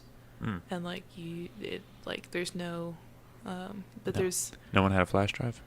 Apparently not, but apparently you can find the video on YouTube. It's this guy who claims he used to work for NASA who had records of the file, and there was talk in the records of basically a dragon type thing. Like it's not like a dragon, but like some sort of creature, long creature type thing on the moon, and it's up for debate about whether it's biological or non-biological. If it was put on there by aliens, I bet it's the Dark Lord Cthulhu. Definitely Cthulhu. And I used to date my ex-fiance. She was in the military, and I would always like go to her with conspiracy theories, and she'd laugh it off and be like, yeah, definitely there's aliens and reptile people like running the government. But I told her about that one time, and she's like, that's classified, I can't talk about that. And I was like, what? Like she had never been like, that's classified, I can't talk about that. And I was like, well, can you at least tell me if it's biological or non-biological? And she said that non-biological, and I was like, oh, proof. This is proof of it right there. What's non-biological? Meaning it's a mechanical type thing, probably. Oh, on the moon? Yeah. Oh, snap. So it's not Cthulhu then? It's not Cthulhu, unless Cthulhu is a machine. Like Cthulhu's scary. So we have a fake dragon on the moon. Yes. Just prancing around, eating moon rocks. Yeah, definitely. Snorting moon dust. Yeah. It's touching itself at night. My theory is, yeah. Is that what you would do if you were on the moon? Yeah, I do that on Earth, so might as well do it on the moon. Do you think has there ever been like sex in space? Do we know? I feel like it'd be really hard. I feel like it would be too. But then when you pull out, how do you get it back? You know, like how do you clean it up? It's floating around. Do you get it back? I thought you meant like his dick. Is your dick detached? No, I mean you just shoot off, and then it's just up in the air Well, I mean, forever. I imagine it's like anything in space. You have to kind of, you gotta just, the cleanup's probably not great. Or you could just use a condom. Like, That's true. Who wants to use a condom in space? that's true. That's also, No AIDS in space. no AIDS in space. It's a true story. I'm sure. No, like those are my questions. It's like, is masturbating in space different? It has to be. I feel like I wouldn't be able to handle like not being on the less gravity. I don't Just, think like, my floating up. like and just how does your jerking. body like doesn't that would fuck with like your all like immune system and your center of balance. I feel like that would fuck up everything, right? I feel like it would fuck up your muscles, probably. Definitely. Your digestive system, probably. I'd be out of whack. I'd be having motion sickness. Yeah. I wouldn't be able to fuck anybody. Yeah, that doesn't sound very like. Wouldn't put me in the mood. But also, it's like My dick sex. probably wouldn't even work. My dick don't work. This fucking gravity and shit. No, it's like, I don't think you'd necessarily be in the mood, but it's like, it's sex in space. Like, who else there's not gonna be many people who are gonna be able to say, That's true. I had sex in space. The Million Mile High Club. Yeah, indeed. Probably come up with a more original name. Space Shuttle High Club. Space Shuttle High Club. I like it. I'm here for it. Milky Way High Club. I don't know. I'll come up with something later. Yeah. Have you ever had sex on a bus? On a bus. Yeah. Not on a bus. That's called the 3-foot High Club. It's sex in a car, which is I actually got one of my exes when I just had first moved to Amarillo. He lived like almost to Lubbock and would just come here and like hang out with people, and that's how I met him. He was in the process of moving over here, Like an hour away, like Plainview. like Muleshoe. Pff. So one time we were hanging out, and you know, as teenagers do. Actually, I was 20 at that time, I think. No, I was 19. So we were in the car getting it on, and we were Sexually. we were having a Bible study, as I call it. Mm. Old Testament or New? Old Testament. Oh, Old doggy school. style. So sure. So also, like, Get in there. being 6'1", car sex is not fun. Like, it's so difficult, and he's like 6'4", so. Oh Jesus! What kind of car were you in? It was a truck. Oh, good. Yeah, so a little bit more space, but if it were like my car, no. I had car sex in a tiny Mitsubishi, No. and I was already like 6'4", so. That sounds terrible. But Yeah, but I didn't have to move, so it was cool. that's good. Yeah. I'm glad. But so I'm a bad lover. Oh boy. Just let everybody know. Just doubt yourself. I'm just playing, y'all. I was, though. We have it on record. I was a bad lover at 19. Yeah, I mean, everybody. No, I wasn't. I was still good. I've been good my whole life, let's be honest. Same. I was But, born blessed. Born bust. I'm sorry, I keep interrupting you. Go ahead. So we can talk about this when I finish this goddamn story. So we finish up, and like we're about to get dressed, and like 2 flashlights on both sides. Oh, 'Cause shit. We were at Medi Park, I think. You know better than the fucking Mini Park. I didn't know where we were. Everybody knows better. I was still new to Amarillo, so I had no Mhm. idea where he had driven us to, and it was dark. So like, and so the flashlights in the window, the cop, a cop Mhm. knock, and he unrolls the window, and I'm just like, hello, and the officer's like, y'all got clothes? And we're like, yeah, we do. And he's like, you could put some on. I'm like, okay. And and then he was like, I just have one question for you. Why here? And he was like, do you live with your parents? I was like, yeah. And he was like, do you live with your parents? And he was like, no, I just don't live here, and all this stuff. And he was like, go next time you want to do this, go to a parking lot. We don't check parking lots. We check the parks. And I'm like, the cop just said that to me. That's a good Cool. point. Yeah, he told me, like, go to a parking lot, don't go here. Like, he didn't, and then he let us go. That's cool. And then we laughed about it the whole time. And now I go to the Cinemark. Ironically, way more people fuck in parks though. Yeah. But if you go to the Cinemark and just park on that like right side, you're fine. When I was getting it on, it was at Sports World right next to Hollywood Theater. Yeah. It's a good place to go. Like nobody bothers you out there. And like most of the time like people aren't, if you're like in between movies, people aren't coming out. Mm-hmm. And so you don't have to worry about like all these people like looking at you. Have you ever had sex in a movie theater? No. I've always wanted to. I have not. I have had sex in a stairwell before. Interesting. That was interesting. I had sex in an alleyway. Was probably the most unique one, I guess. Yeah. It wasn't a dirty alley. Oh, we had grass in it. Okay, don't judge me. I was like, I was like that. Depending on how the woman was. I mean, we'd only like shot up heroin like twice. Shot up heroin twice. Yeah. I feel like you wouldn't want to do anything while you're doing heroin. I don't know how it works. I mean, I take hydrocodone. I've taken several hydrocodone before and just not moved. Is that like a pill form of heroin? It's an opioid. So, and basically, heroin is in the classification of opioid. I didn't know that. Like, I think it's. I've taken several hydros in my past. Yeah. Morphine is like the strongest. Morphine sounds badass. Yeah. Codeine is probably real close. But hydros are. I took 3 and just could not move. So. That's how I feel on like pot brownies.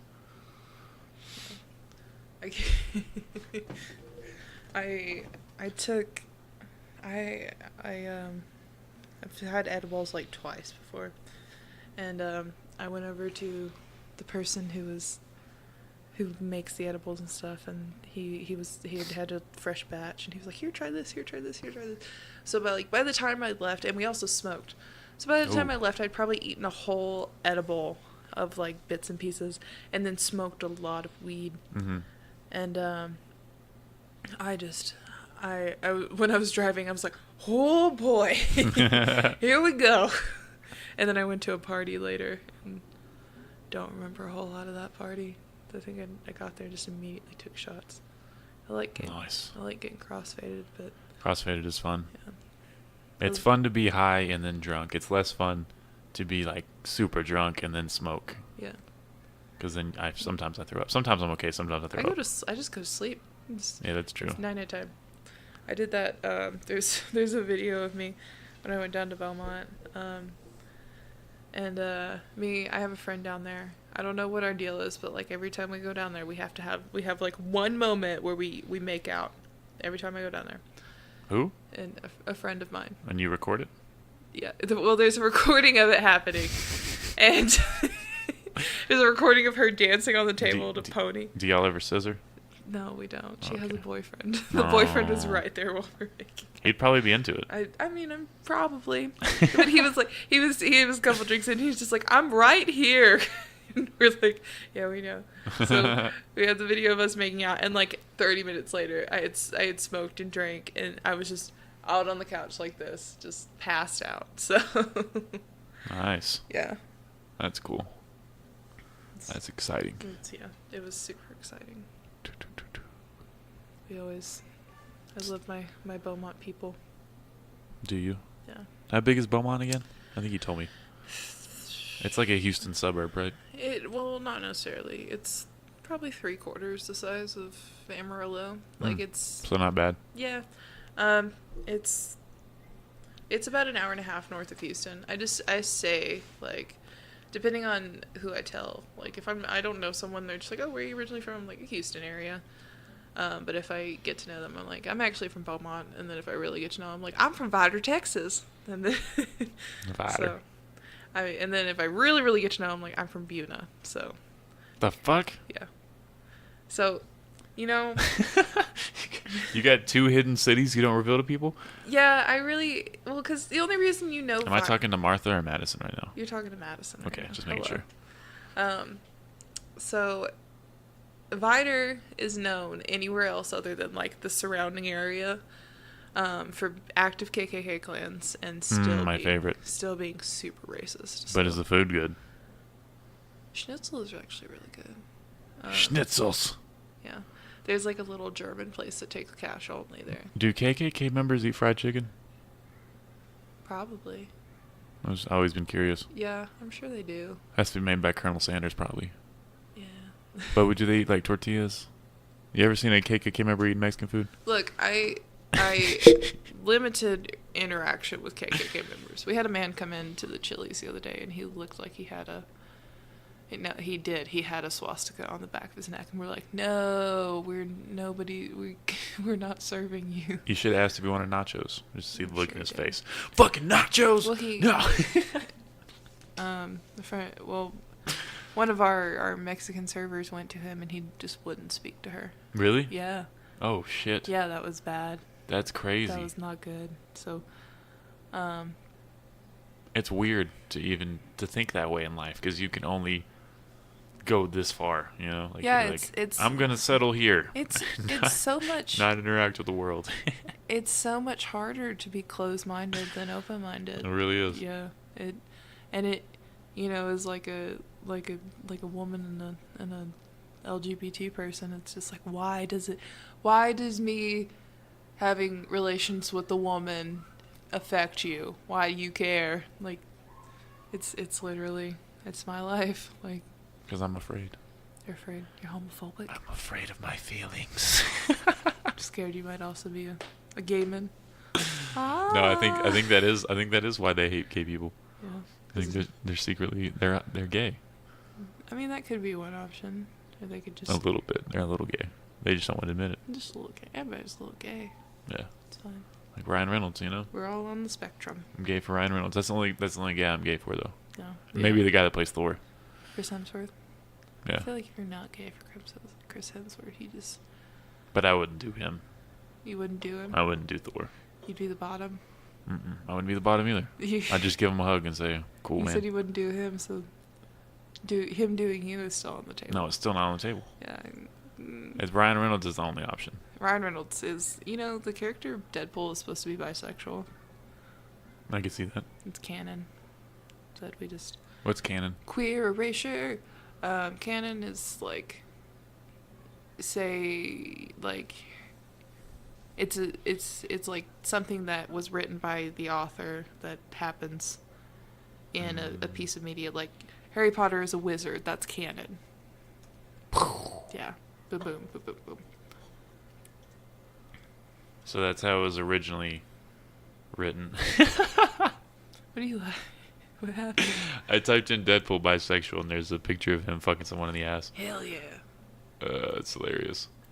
Do you think he really was, or do you think people just say that because they're like, I'm part of LGBT, he's bisexual? Like, they do that thing where they're like, the Avengers needs more, not the Avengers, Black Panther needs more LGBT characters. And it's like, no, it doesn't. Like, why?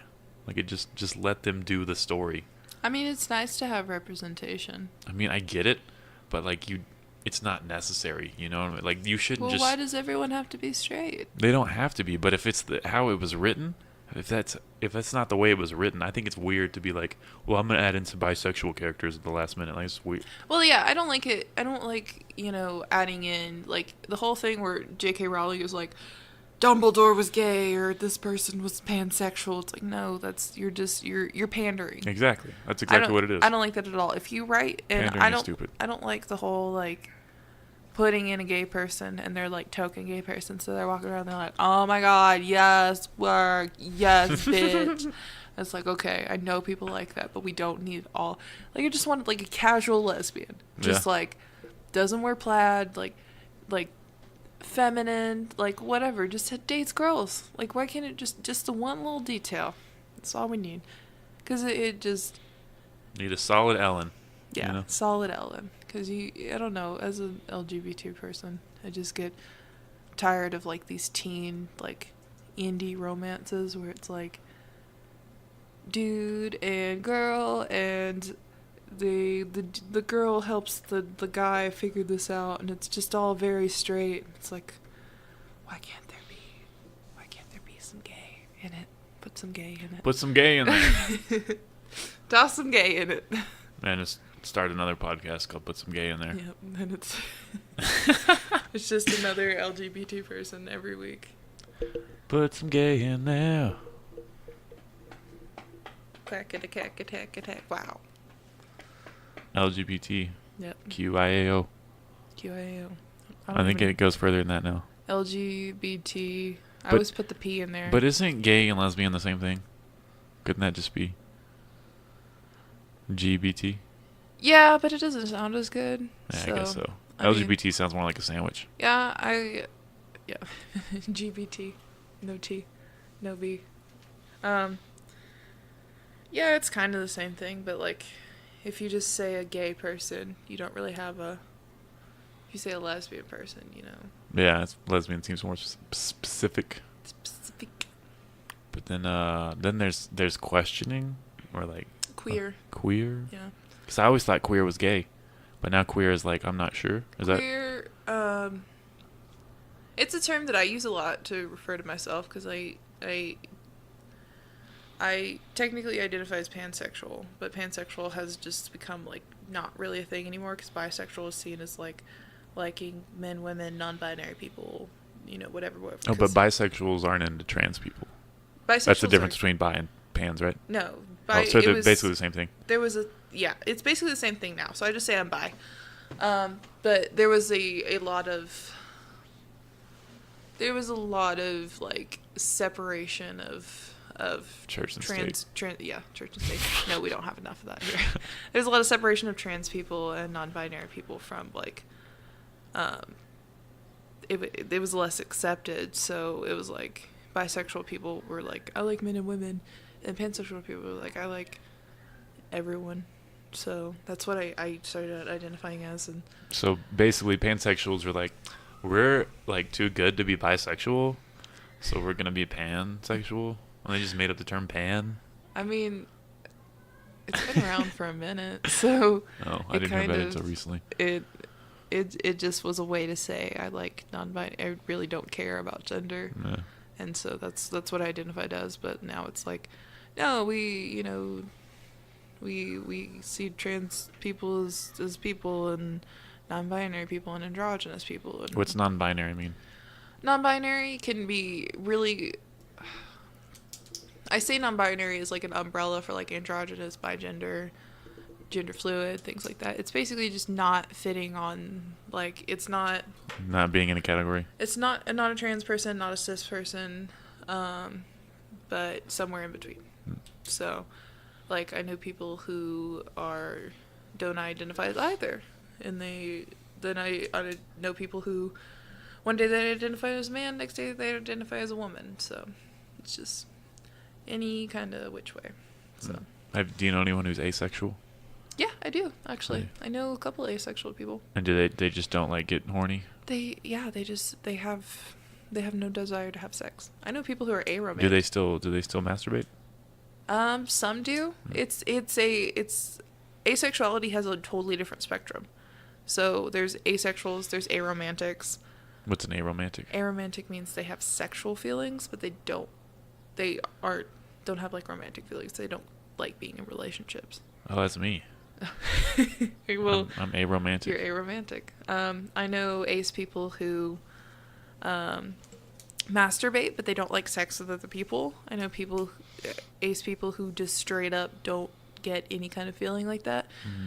You know, ace people who get those feelings, but because of past trauma or things like that, they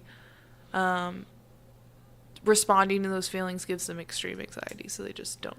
I was asexual in high school just because I didn't know how to talk to women. It would just be not talking to women. Oh, okay. Cool. Yeah, no, I didn't really have a lot of relationships in high school. I dated 2 people, I think. I had sex with one person when I was 16. And then I hit 19. I was just like, everybody. I didn't have sex till I was 19. No. I didn't like try. I don't know. Yeah, I was just low self-esteem, quiet. I was scared of it for a long time. And now I'm just making up for lost time. Sometimes you gotta do that. Yeah. That's what I do. Forgot what I was gonna say. It had something to do with things. Something to do with sexuality, but I forgot. Talked a lot about sexuality. Yeah. It's exciting. It's good. I like talking about it because there's a lot I don't know. Yeah. I love to talk to people about it because I mean, I came out, I kind of had my realization moment when I was 15. So I've done all this research and I'm pretty active in the community and this and that and the other. So When's the next parade? Pride is the 24th. Oh, for real? This month? Dead ass. Or I guess June 24th? June 24th. I'm so excited for it. Where's it going to be? Like downtown? Last year it was in Medi Park, I think. Is there going to be pizza? Probably. Well, I mean. It was free beer last year. What? Yeah, free beer, free glitter. Y'all didn't tell me there would be free beer. Yeah. I've been missing out. The gays go hard. The gays do go hard. That was a lot of fun last year. I got covered in glitter. I'm going to hit up Bobby. We'll go together. There you go. Be his +1 as long as he doesn't try to fuck me. In case you didn't know, not all gay people are trying to fuck No, you. Bobby will. I mean, so some will, but not all of them. No, I figured that out at 212 because I thought I went with Tessa and she was like, "Yeah, the gay guys will probably buy you drinks." Yep. I was like, "Cool," and they didn't. They didn't respond to me at all. I mean, I didn't like approach them. I was just trying to like bat my eyelashes and like look sexy. Yeah. But you gotta talk to people. Yeah, That's how you get probably. drinks. Probably. I that night I was out dancing because I love to dance and I was a little drunk, and I started dancing with this girl and she was really cute and we ended up like making out in the bathroom and then we come back and she's like, "I have a girlfriend," and I was like, "Fuck."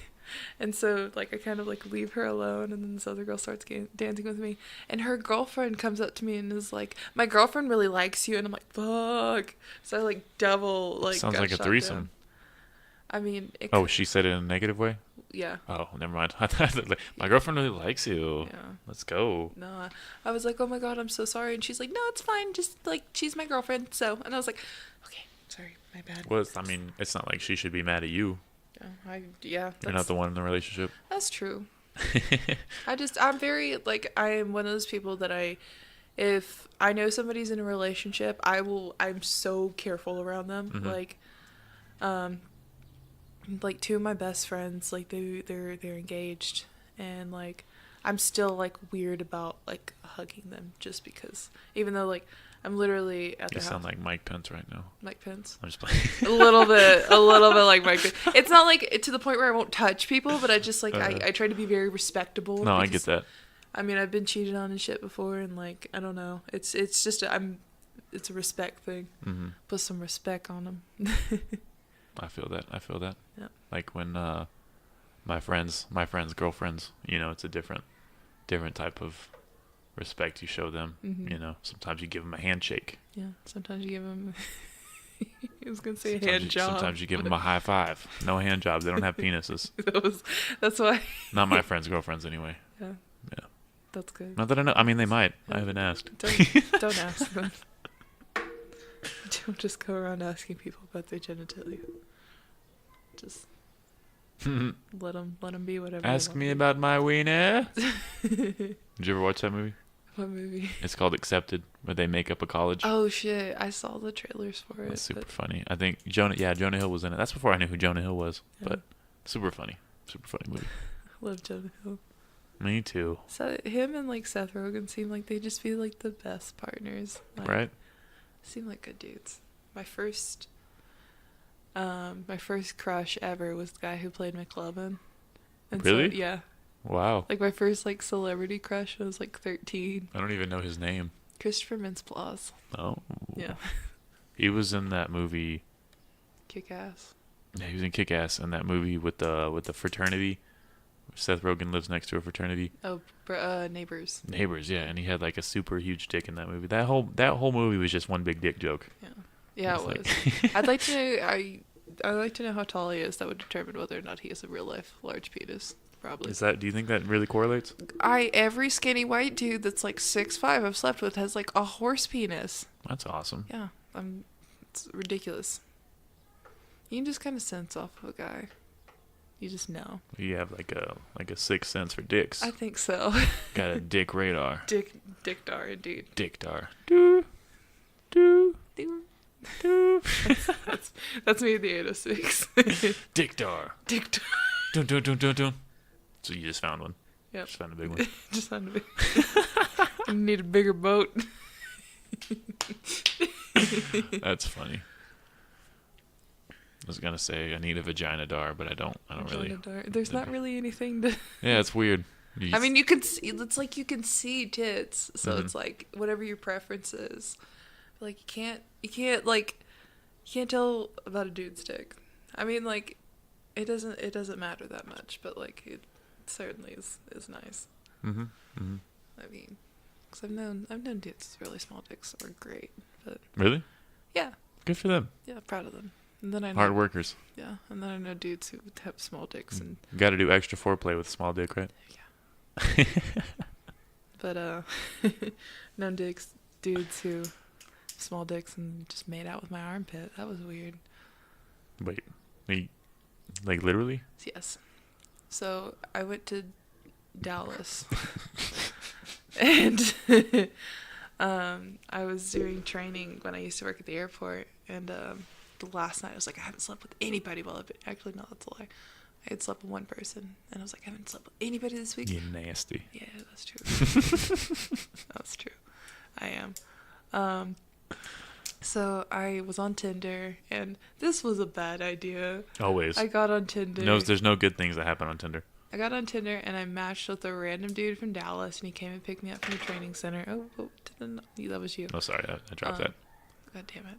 So, I matched with this random dude. He came to get me and like took me back to his apartment in like downtown Dallas, and he seemed really cool. I talked to him for a couple days, and he had a really cute dog. That's what did it. That's how I'm gonna get murdered one day. Is like I'm gonna like this guy's gonna be like, hey, I have a really cute dog. Look at my dog. Play with my dog, and then they're gonna put me in the van and just stab me. So I'm into it. I've seen that movie. yeah. So I go and like we get to his apartment and we're like making out, and then I step on his carpet and I'm wearing shoes, and he's like, I need you to take your shoes off. I can't have shoes on my carpet. And I'm like, okay. Also, he's in a sweater vest and has a bowl cut, I should mention. Oh shit. But he was You went still, to Mr. Rogers' house? he was still cute. I don't. Won't you be my neighbor? Yeah. So it wasn't like a total bowl cut, but it was close. So I take off my shoes and we start doing the thing, and like he bit my clit, which is always a bad idea. I've never even thought about doing that. It's don't. It's like if you bit the tip of a dude's dick. You gotta be sensitive with it. Yeah. It's like if I bit his dick, that's what the feeling would be like. It's probably way worse on a clit though, to be honest. Yeah, it's not fun. Like I feel like biting the tip of my dick wouldn't be that bad. But like if I had a clit, I'd be like, ah. Yeah, it was bad. And I had told him, it was like, you have to wear a condom. I'm not on birth control. Before I had like gotten over there, and he was like, okay, yeah. And then he bitched about wearing a condom, and like I was like, you can't. I'm not gonna let you fuck me without a condom. You're a random man in Dallas. So, I ended up. He didn't want to do that, and so he finally came around and was like, okay, fine. And like it was dark, and like he was like fiddling around with it, and like it took him a long time to put on a condom. I've been wanting to make a joke about that. About that awkward like minute or two. Well, it wasn't even where the girl's laying down with their legs spread, and you're just sitting there like, how do I fucking? Because I don't wear condoms very often. No, yeah. But when I do, it just takes me a minute. I gotta be like, okay, hold on. So it took him like a stupid long time, like it's just. And he finally was just like, I came while I was trying to put on a condom, and I'm like, what? No, he did it. Yeah, he did. He totally did. How sad is that? Oh my gosh. So then he got up and poured himself a glass of wine, and not one for me. And like I just Like, I did a good job. You didn't. I sat there and like just had his dog, and I was like, what just happened? And so then he finally, like, he had no refractory period either. So like 2 minutes later, he's ready to go again. And like That's always cool. I blew him, and like he was just totally limp up until like the last 30 seconds, and then he came, and I was like, what the fuck is wrong with you? How old was this guy? 23. Oh man, that sucks. It was so weird. And then like he I was imagining like 45 or like low testosterone or something. No, I don't know what was wrong with him. And then like When I was putting the condom on. That's hilarious. That really is. He knew that I worked for the airport, and he was like, so you get like free flights and stuff, like as we're sitting there, like afterwards, after just lots of disappointment.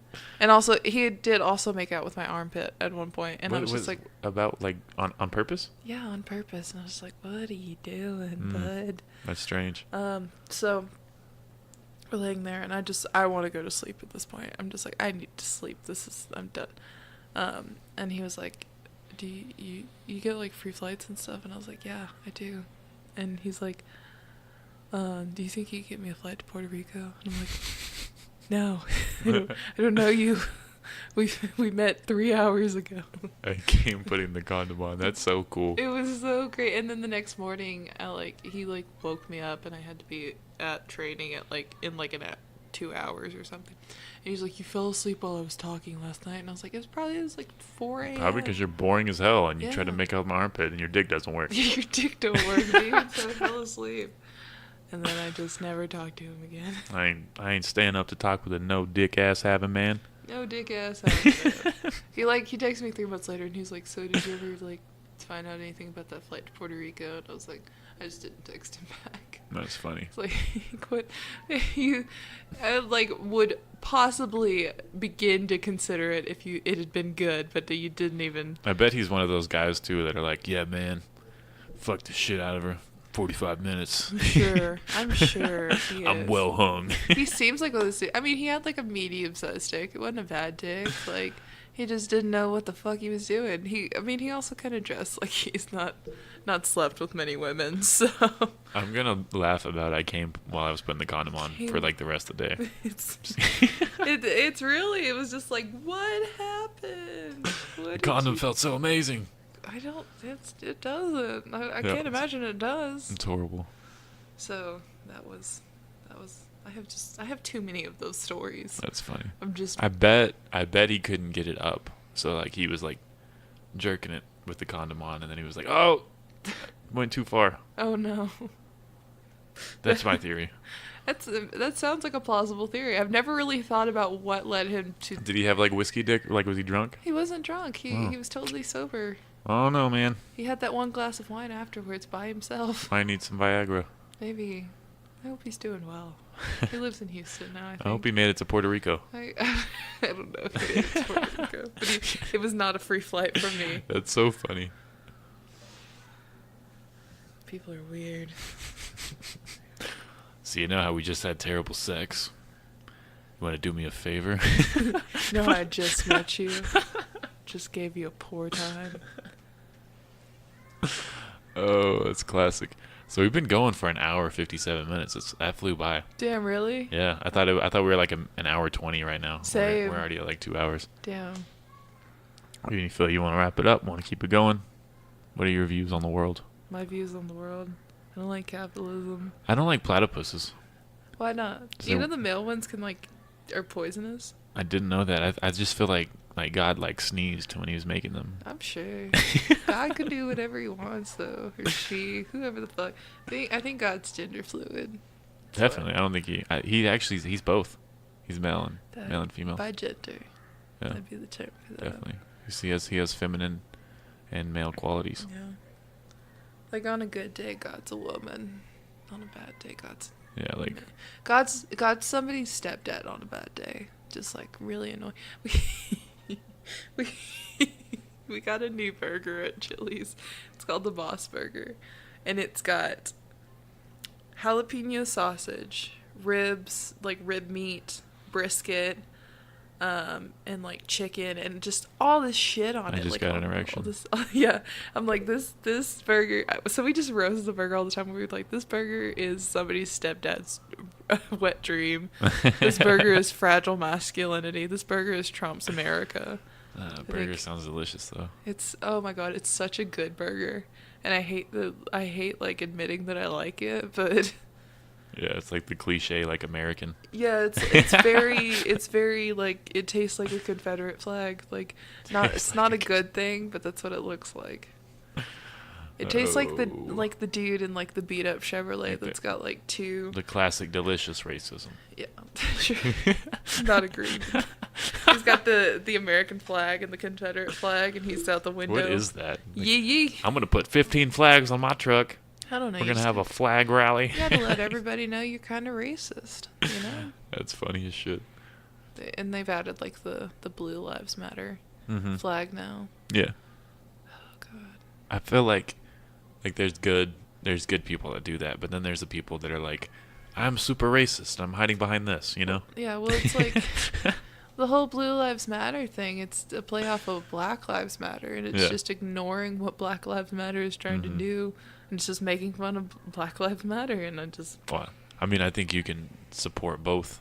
Yeah, you definitely can support both, but you can't deny that there's corruption in our police department. Denying that the racism things don't happen is crazy. Yeah, I mean, when you see all these, like, white, like, mass shooters, like, walking away, and then, like, kids like Tamir Rice have just were killed when they were sleeping in their own home. That's a little... You can't... Well, the Tamir Rice one, he was, like, holding a gun. I'm not defending the cop, but... I mean, I think they should have shot the mass shooters, but, I mean, if the guy's sitting there not holding a gun... You can't really equate the two, because some cops are good, and some cops are shitty, and they shoot kids, you know? Well, and there's, like... I mean, there's a million examples, too. Trayvon Martin. Yeah, Trayvon Martin. Wait. He wasn't even shot by a cop, right? He was shot by George Zimmerman. Yeah, that he was fucker. a cop, wasn't he? He might have been. I just thought he was on like Neighborhood Watch or something. I have no idea. Pretty sure he was just a civilian. Maybe. He's just an asshole. Yeah. But then he ended up going to jail for like beating his wife or something crazy like that. Yeah, he's in jail for a long time now. Piece of shit. Good. Faux show. Yeah. But yeah, that was racial profiling, 100%. Mm-hmm. There's so many. What is the girl in Texas? Sandra Bland. I didn't know that happened in Texas. Yeah, it happened in Texas, and she, like, there's a lot of evidence that they took her mugshot while she was dead. Damn. Like, you can and that one guy whose spine was severed on the way to he died like on the way to jail. Oh God, Eric something maybe. There's so many. Yeah, it's ridiculous that there's so many. Like, that alone should be just enough evidence to, like, do, like, maybe maybe we shouldn't do, like, a counter movement against this one. They have good points. Yeah. So. But then at the same time, there's a lot of cops who are getting targeted and shot point blank, back of the head, shit like that. So, like, cops being murdered is also, like, at an all-time high. I think cops being murdered is just like a side effect of all the other people getting murdered. It probably is. But then I think the media also plays into it to an extent. Because, I mean, you watch stuff like Bomb City and, like, Straight Outta Compton and stuff like that, and you're like, yeah, I want to go beat up a cop. Mm-hmm. I didn't just say that. I'm not on record saying I want to beat up a cop. But every time I watch Bomb City, I get so mad. I still haven't seen it. It's a great movie, and it's so well done, and you get mad at the fact that the guy wasn't convicted, right? Well, what we're talking about? There's scenes in there where they have interactions with cops and like the punks. Yeah, and, like, then the court case is, like, a big scene, and he just, I mean, because I'm pretty into, like, punk culture and stuff like that. Mm-hmm. And the guy's just on there like, these are delinquents, and these people are not good people, and just because of a music style. Yeah, because of the way they dress. Yeah, and the way they dress, and it's just, so it frustrates me, and it makes me mad. And then just him getting away with it because he was a good kid. He was a good kid, so. That's like the kid who, like, raped a girl behind a trash can or whatever. Brock Turner. Yeah, and he got off because he has a potential to be successul or something. Yeah, he went to jail for like 3 months and then, like, got out, and now he's on Twitter talking about, like, he's like, now I can get back to my life now that the shit with that bitch is done. It's like, oh, you're disgusting. You're a gross person. His reputation is gonna be tarnished forever. Hopefully he can't get a job. Yeah, good. Yeah, for real.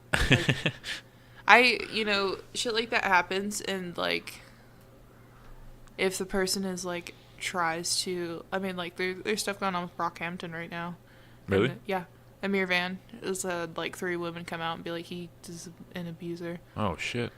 Yeah, and like the other guys in Brockhampton are like defending him.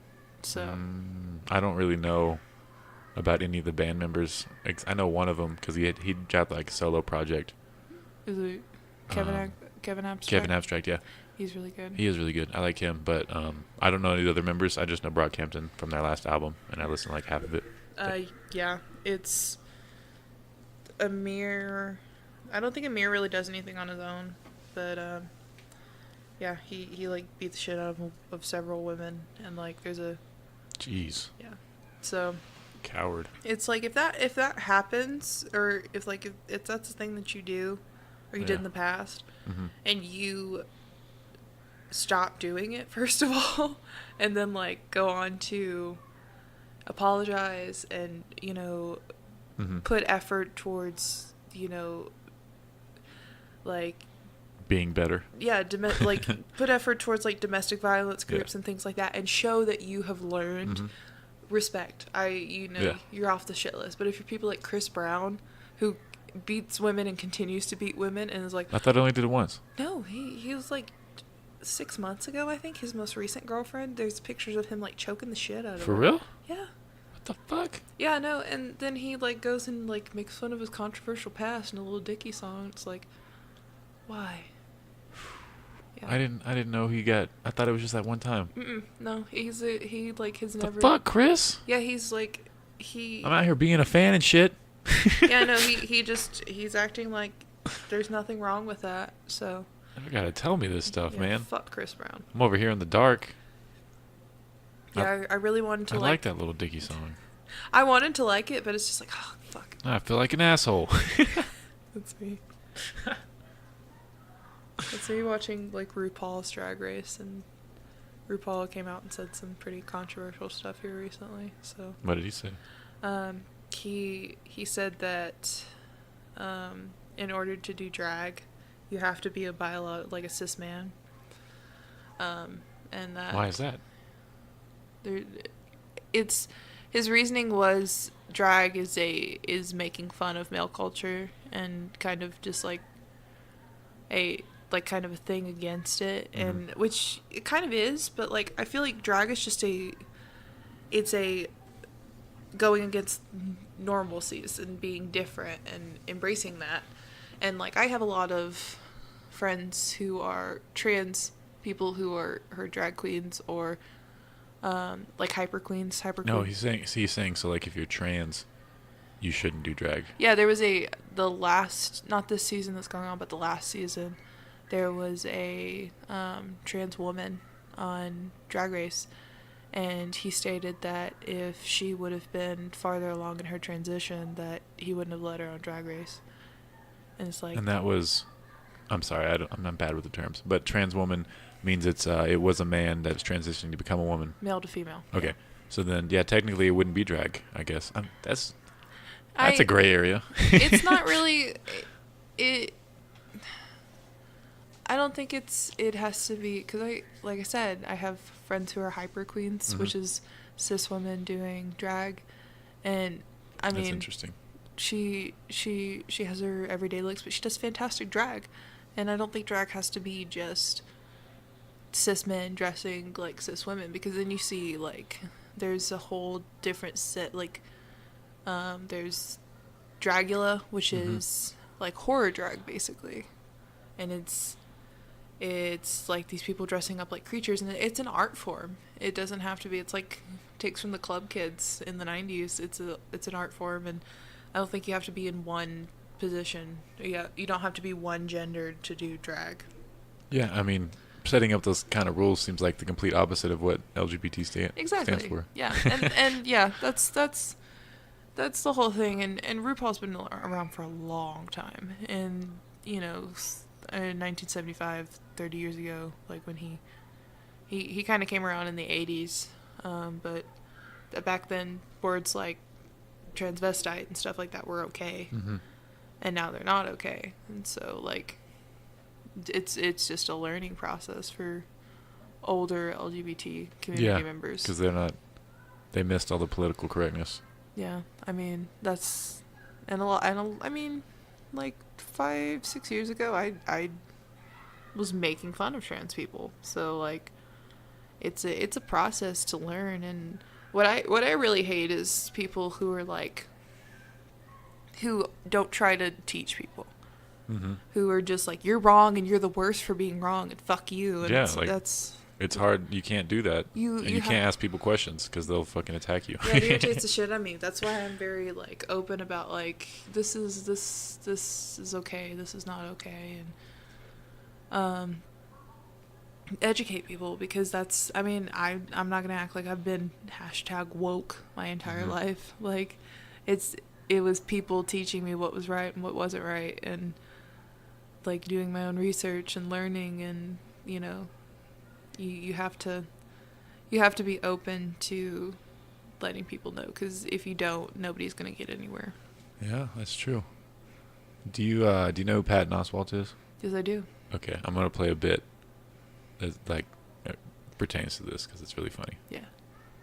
Cool. A more committed, progressive, I need to get a screen so we can both watch it. Pro-gay, pro-transgender person, but I cannot keep up with the fucking glossary of correct terms, goddammit. I'm trying. I want to help, but holy fuck. It's like a secret club pass where they change it every week, and then you're in trouble. That's not the word we use. Fuck, it was last week. I have hemorrhoids. My ass is falling out. I want to help. I know I'm an old, cis, white motherfucker, but don't give me shit because I didn't know the right term. Fucking RuPaul got into shit for saying tranny. fucking Paul. Yeah. RuPaul, who she laid down on the barbed wire of discrimination throughout the 70s and 80s, so this new generation could run across her back and yell at her for saying tranny. What the fuck? And look,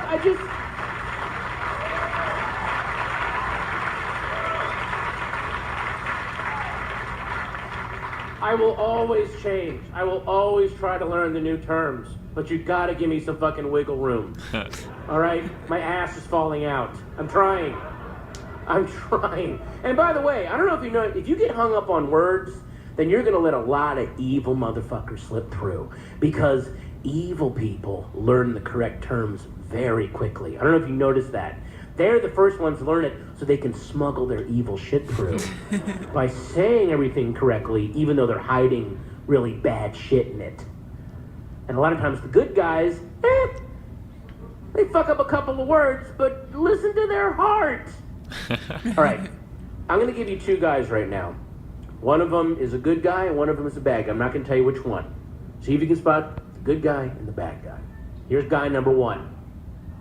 While I happen to be heteronormative and certainly respect people who have alternate lifestyles, including gay, bi, lesbian, transgendered, omni, or pansexual, I still think that heteronormative behavior is a biological imperative, at least for propagating the species, and believe that that does deserve the highest priority.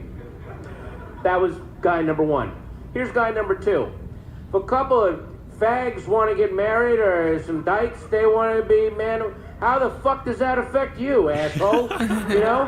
And then the whole, listen, hey, if there's some tranny out there, it's like, hey, I don't want a dick no more. I want a vagina. Then boom, guess what?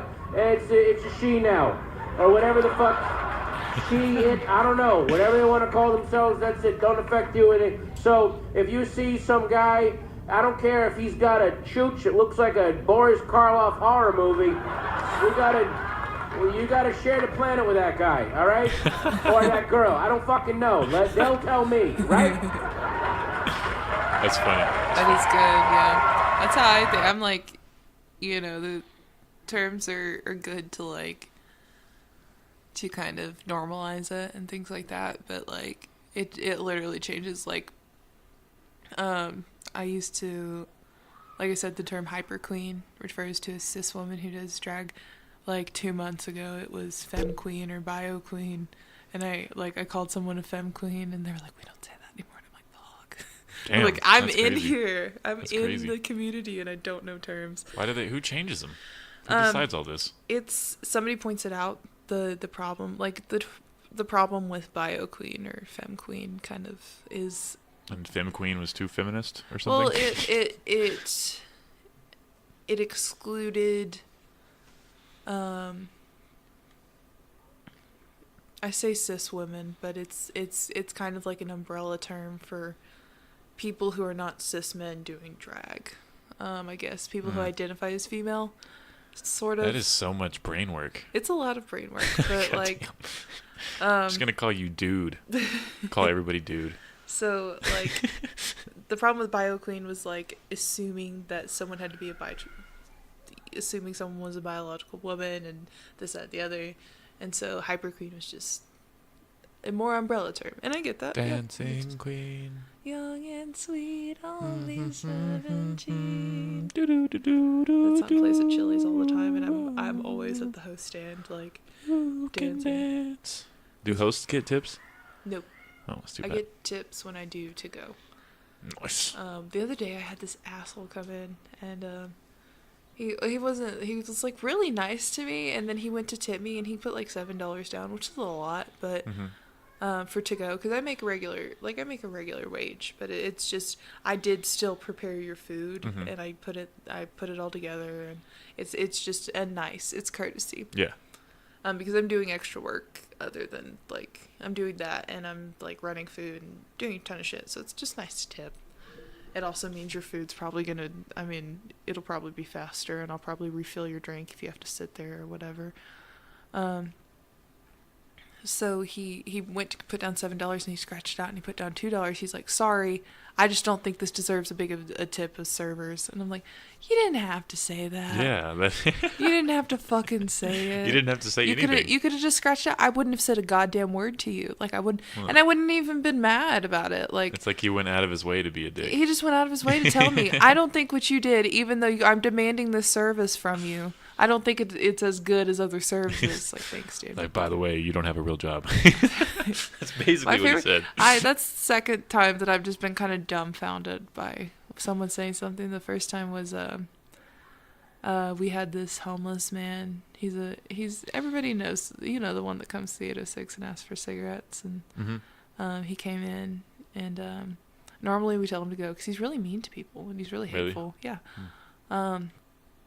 And he like steals shit. He tried to steal cigarettes from me one time, and at Chili's or the 806? At the 806. Oh, okay. So, anytime he tries to come in, we tell him to leave. But a lady like brought him in and was like, "I'll buy you dinner," and he ordered. Get this, he ordered a ribeye, like the most pricey thing we have on our menu. Which it's like, okay, but it's like someone else is buying you food. The kind of rule of thumb is to not buy the most expensive thing on the menu. Yeah.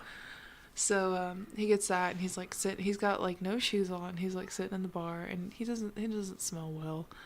And but it's like he's homeless. Like he's eating. We let him eat, whatever.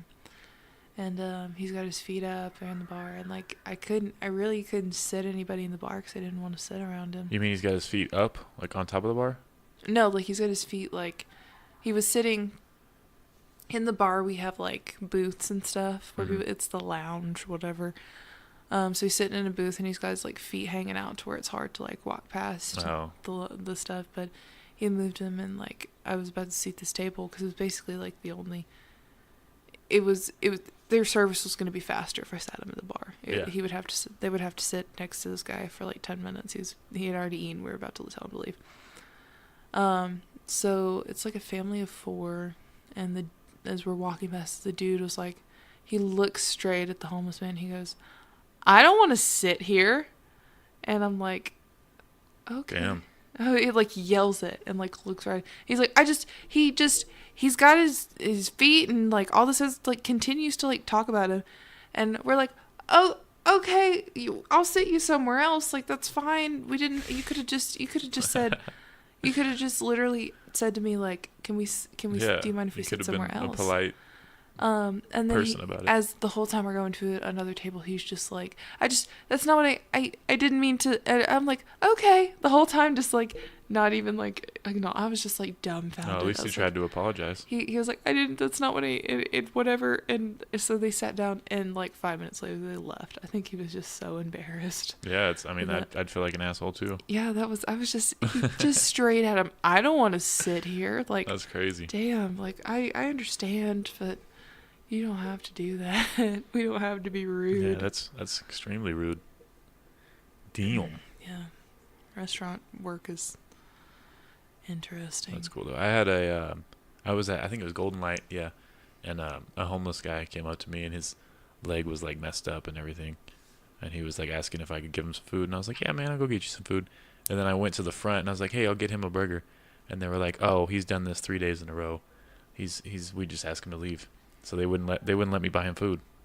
So I mean, we'll let people buy people food. Like, that's just, I mean, it's still at the end of the day, they don't know where their next meal's coming from. Mhm. And, Exactly. I mean, I think this guy actually has a house and like family that he can go back to. He Really? just does this, but it's still I hear that. like, I just don't think about it. I feel like if you're on the street begging, I'll give you money, and if you go to your house with your Ferrari, then I still tried. Yeah, I still did my best. that's like, you may go spend this on drugs or whatever, but that's, you know, do what you need to do. So I also would have probably spent that $1 on drugs. So we're all just spending dollars on drugs. Have you seen Drillbit Taylor? I'm asking a bunch of movie references. No. But he's Owen Wilson. He's like a homeless guy in the movie. He pretends to be a teacher, but he's like begging for money at the very beginning. And this guy stops and he goes, yeah, I'll give you $1, but I'm alright, not for drugs on it. He's like, you're gonna feel really silly if you try to buy drugs with this. It's pretty funny. I think I saw a picture of Ariana Grande giving a guy like $1, and it had "Don't use on weed" written on it. It's like, why would you do that? That's funny. And why would you just give him $1? Like, you're Ariana Grande. That's true. Maybe she only carries debit. I don't know. She probably got bags full of money she walks with. I'm sure that's what rich people do, right? But no matter how around. much like a celebrity donates to a cause or whatever, they get shit. Like if it's 50,000, they'll be like, "You're a millionaire. Why only give him 50,000?" You know, it's like if it's public, people are gonna fucking talk shit to him no matter what. Yeah. I mean, the Ariana Grande $1 makes sense, but like I've seen shit on social media where they're like, "You have way more money than that." And it's like, what did you donate, motherfucker? Like, Everybody's gonna talk shit on something. yeah, so. that's true. Somebody's always got time to be mad about something. Always. That's the world. My pool sounds fun. It does. It sounds like a lot of fun. You just live like right in front of it. That's, Yeah, it's awkward. Like, when I'm swimming by myself, everyone just walks out of the door. Oh, look, there's a guy swimming in front of me. Oh, hello. Just children screaming. Mm-hmm. Good old kid soup out there. Kid soup. Big old soup pop. You sound like a cannibal. Yep. Surprise. All right, we are at 2:22. All I think right. it's a good time to wrap it up. We Yeah. had a good conversation. We did. Had a lot of great things. Do you want to plug any upcoming projects, events, social media? July 14th, I am doing a burlesque show. I believe it's at the 806. It's called the Confectioner's Ball. It's gonna be food themed. It's gonna be a lot of fun. You gonna dress like pizza? Yeah, I'm gonna strip in a pizza suit. So, you can follow me on Twitter, @therealmaddog_. If you want to add me on Facebook, it's just Madison Bonds. Let's be friends, and that's where I post anything that I'm in or whatever. I don't really have a specific page for anything. So yeah, and then my Twitter's just funny as fuck. So. Yeah. But I was gonna ask about burlesque earlier, but I forgot. Like burlesque, it's basically like same type of vibe and mood as a drag show. Like you go out one by one and kind of do your thing. Yeah, basically. Okay, It's so I've never just seen a burlesque show. It's like stripping, but with more choreography and fancier And outfits. no nudity, right? They'll get down to like what's it called? Like the Nipple tassels. nipple tassels and stuff. Really? Yeah. Interesting. I've seen people put like tassels on their ass. It's so cool. But Jam it up there. yeah. So it's always fun. It's always just, and I don't think we don't have any shows until that show in July. So July 14th. July 14th, come out. Be there, and then see me in less clothes. The 6th of June, we will have the Whiskey River open mic. Yep, I will be Check there. that shit out.